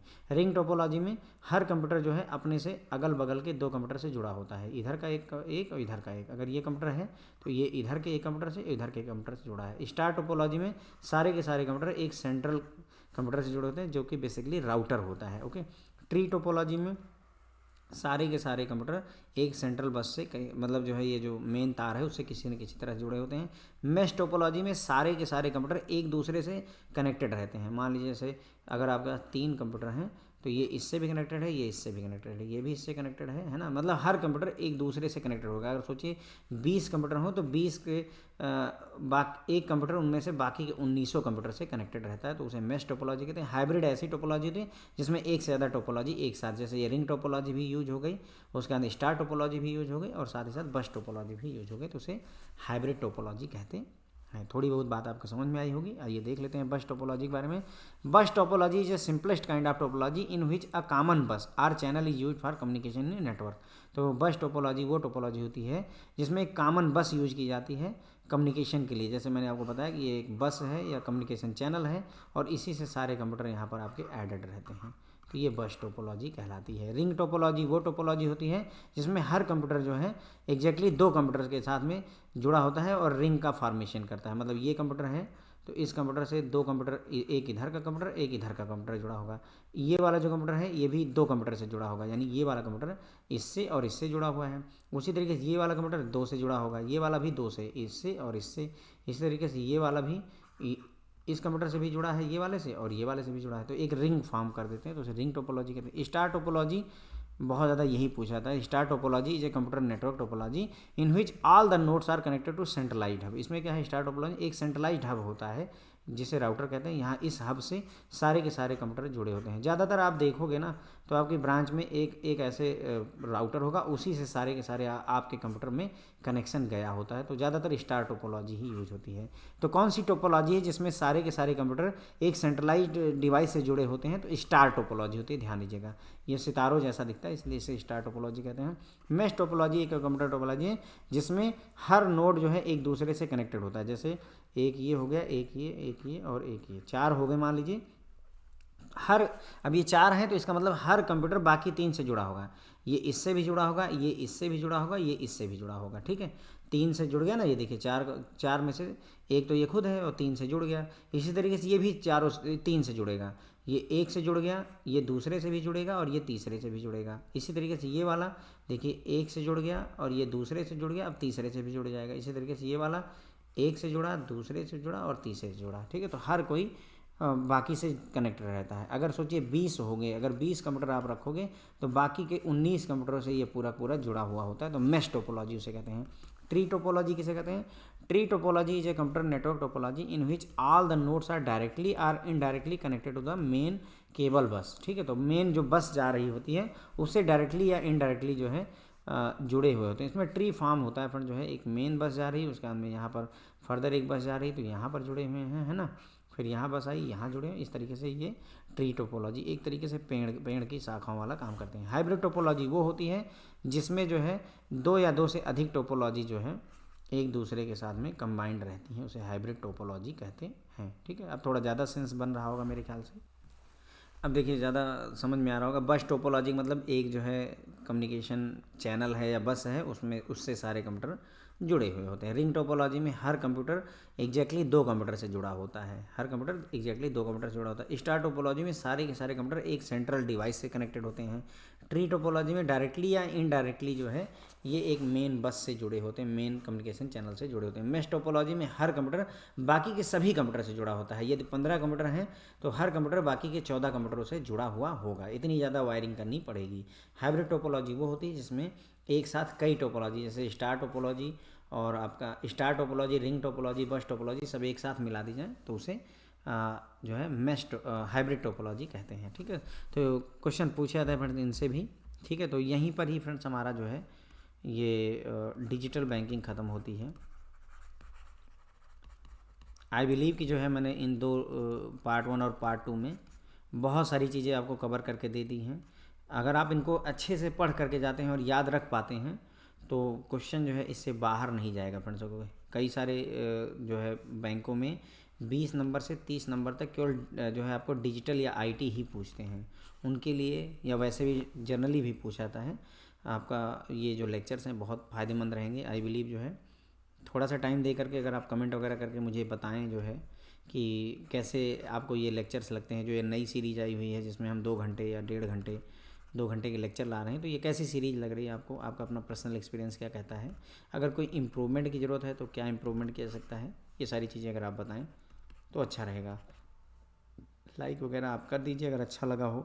2 घंटे 1.5 घंटे की मेहनत के बाद में बोलने की क्षमता नहीं रह जाती है, तो अगर हो पाए तो लाइक वगैरह करें। Thank you so much friends.